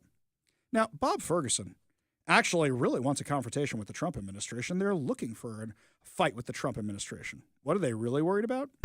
Breaking just moments ago, NBC News reporting that ICE is preparing to deploy tactical units known as Special Response Teams to 5 Democratic-run cities. Those cities, Seattle, Chicago, Philadelphia, Northern Virginia, and New York.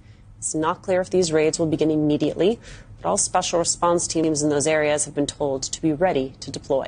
That's what they're worried about. Do you think we're going to have a new autonomous zone on Saturday?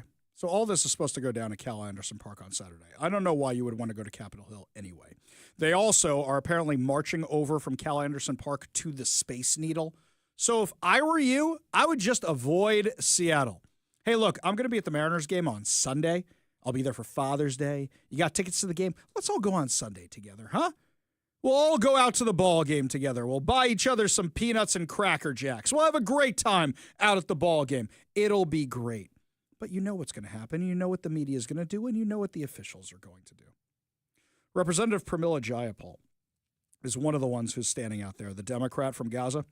So she's standing out there along with everybody else, and she supports terrorists, and she supports Hamas, and she supports Iran, and she hates Jews.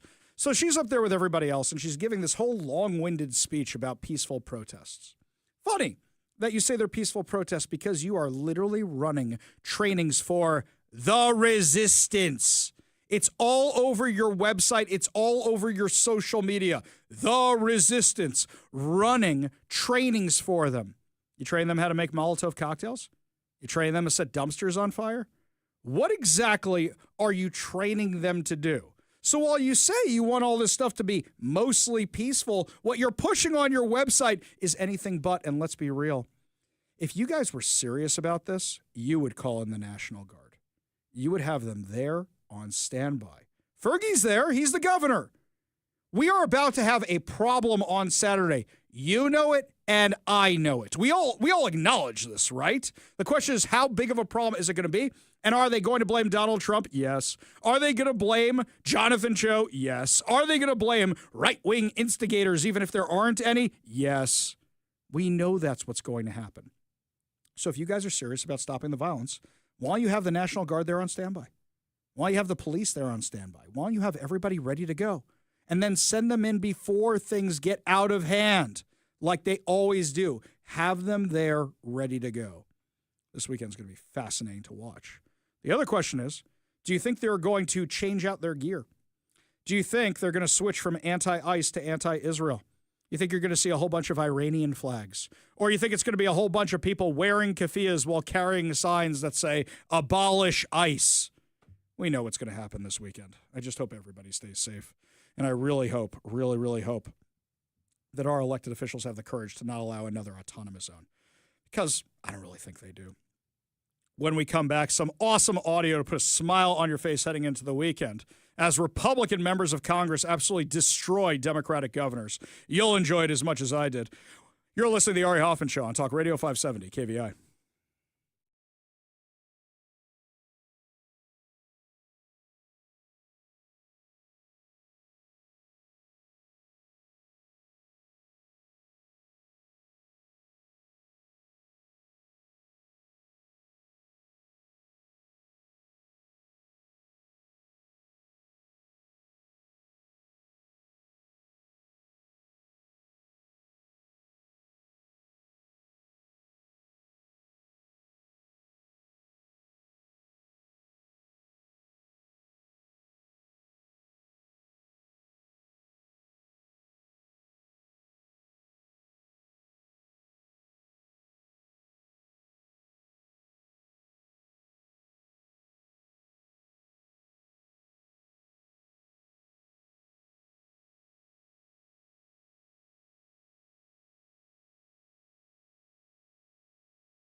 Welcome back to the Ari Hoffman Show. Just a reminder for you to check out the new KVI.com.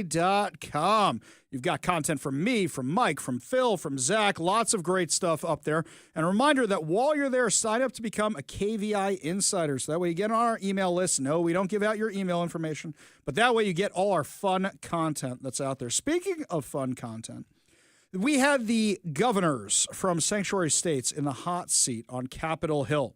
Representative Brandon Gill was absolutely grilling J.B. Pritzker from Illinois, and it was delicious. Give a listen. Do you think that biological men should be able to use women's restrooms?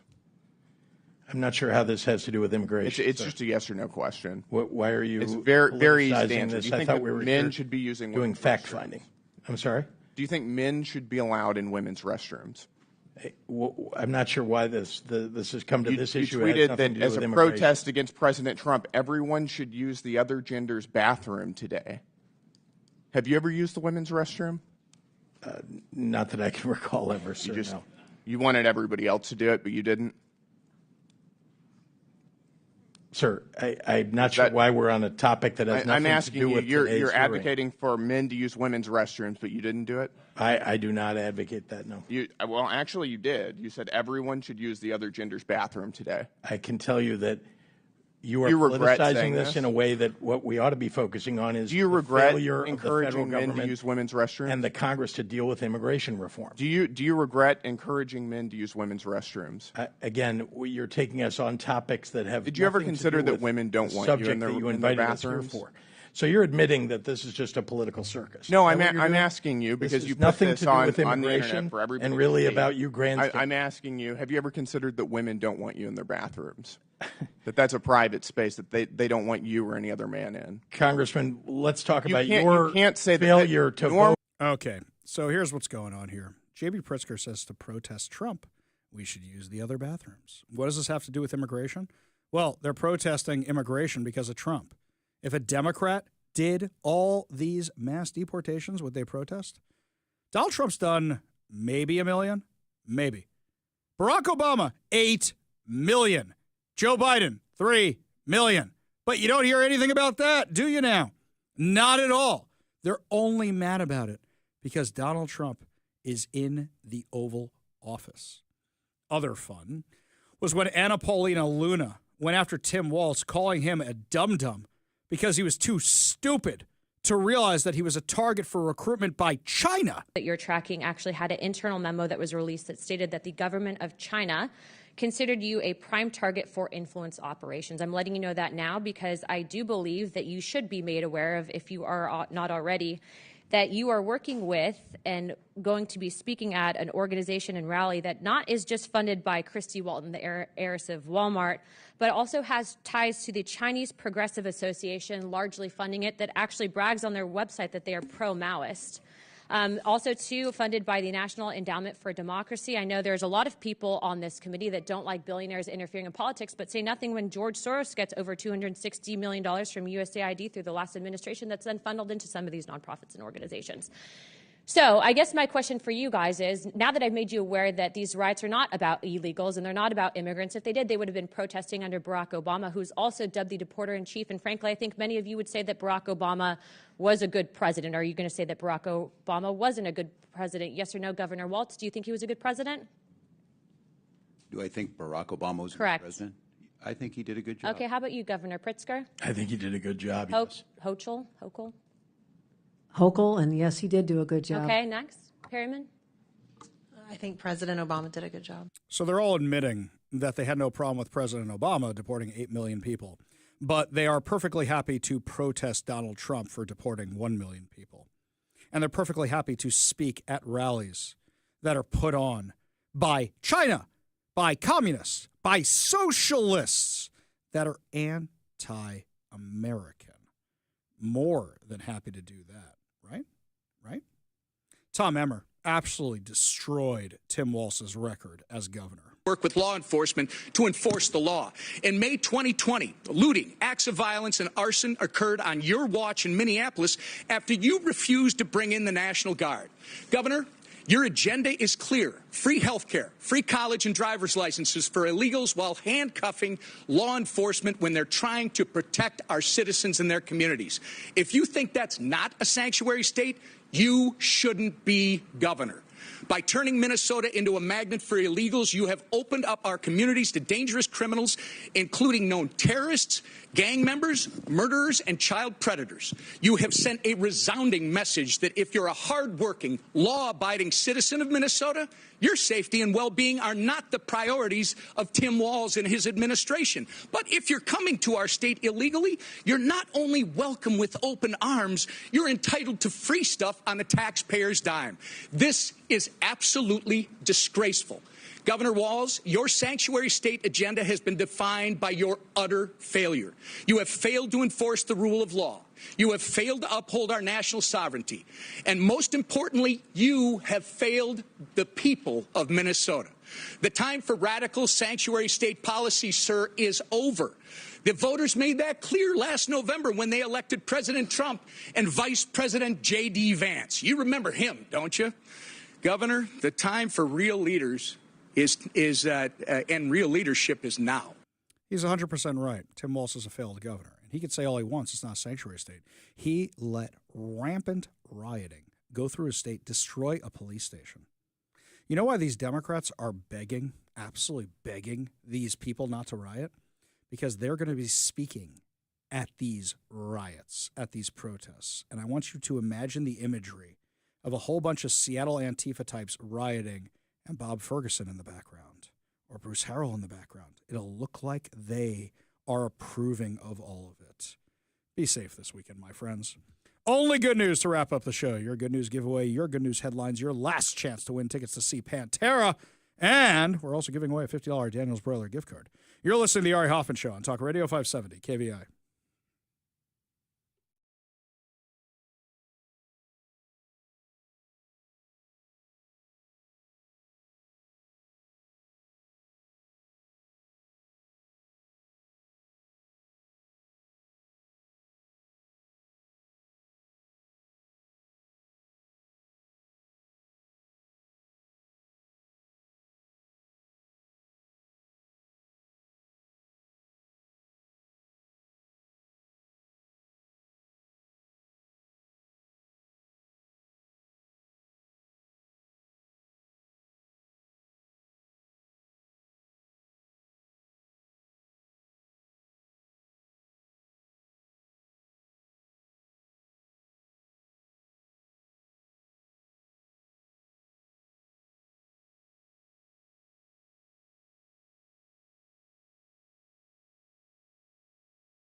It is time to feel good as we wrap up another amazing episode of the Ari Hoffman Show right here on Talk Radio 570 KVI.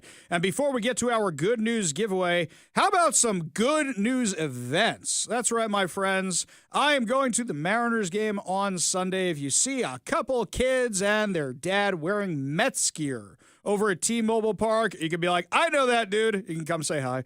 I'll be around. I'll be hanging out at the Mariners game. Very, very excited for it. I haven't been to a baseball game yet this season.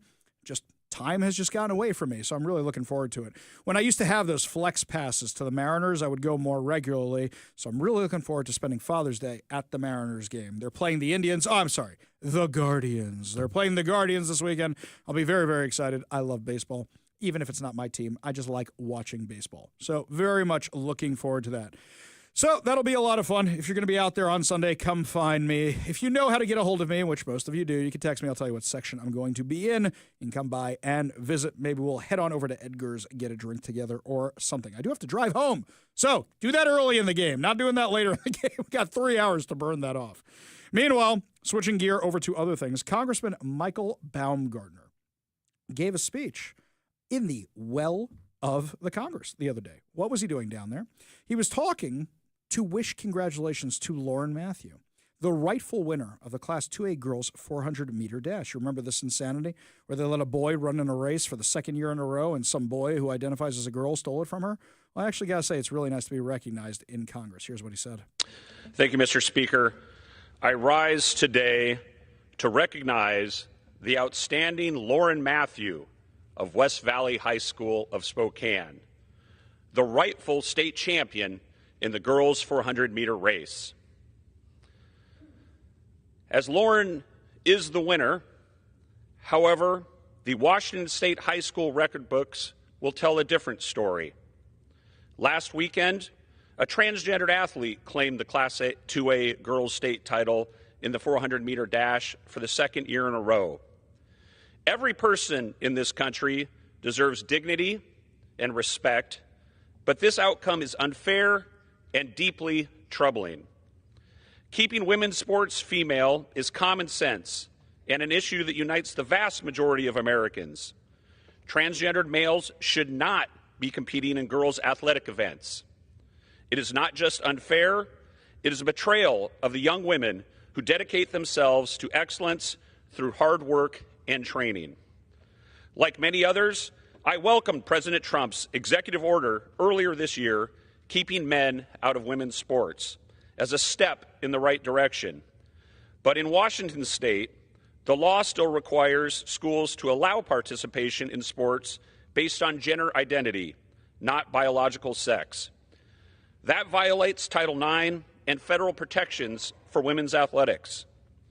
We honor these young ladies, like Lauren Matthews, for their commitment, their discipline, and their performance. And we will keep fighting to ensure fairness in women's sports is not just a talking point, but a promise kept. Their achievements deserve to be celebrated. Lauren Matthews and all the young female athletes out there just like you, here you are celebrated. Here in the halls of Washington, D.C., our nation's capital, on the floor of Congress, I am proud to recognize you as the champion of the state 400-meter dash. You're an outstanding athlete and an inspiration to so many young girls and young athletes out there, including my own.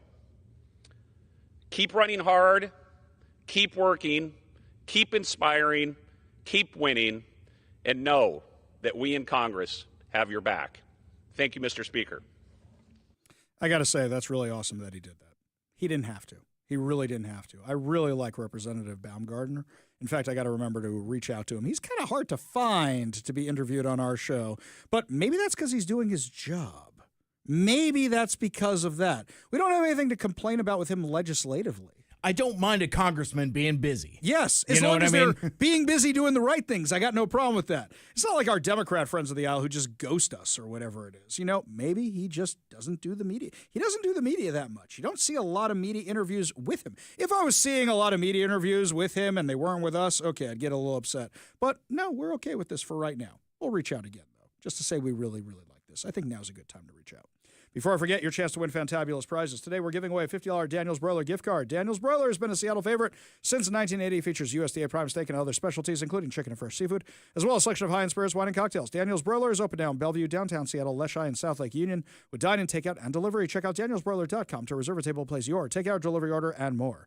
We're also giving away a copy of 7 Steps to a Successful Retirement by Brian Evans of Madrona Financial and CPAs, plus a bonus of the Little Red Book of Retirement. Learn how to design your retirement to support your quality of life for 30-plus years from Brian Evans of Madrona Financial and CPAs, a local company working to help you grow deep financial roots so future financial storms don't blow your life savings away. Visit MadronaFinancial.com for more information and discover how you can create a rooted wealth plan today. Last but certainly not least, we're giving away two tickets to Pantera at the White River Amphitheater on August 22nd. The countdown is on. Get $30 concert tickets to select shows at the White River Amphitheater, Chateau Ste. Michelle, and the Gorge. Make it a summer of live music with your $30 ticket to summer. Get your tickets for Pantera and your tickets to summer at livenation.com/ticket to summer. All you have to do in order to win these fantabulous prizes is be calling number 10 at 206-421-5757. That's 206-421-5757. Caller number 10 to win a $50 Daniel's Broiler gift card, a copy of 7 Steps to a Successful Retirement, and a bonus of the Little Red Book of Retirement by Brian Evans of Madrona Financial and CPA, and two tickets to Pantera at the White River Amphitheater on August 22nd. Phone lines are open now. Give Mike a call for your chance to win at 206-421-5757. That's 206-421-5757. Well, that's going to do it for us today and this week, my friends. But fear not, we'll be back on Monday with more insane stories, more exciting guests, and, of course, more giveaways. You've been listening to The Ari Hoffman Show on Talk Radio 570 KVI.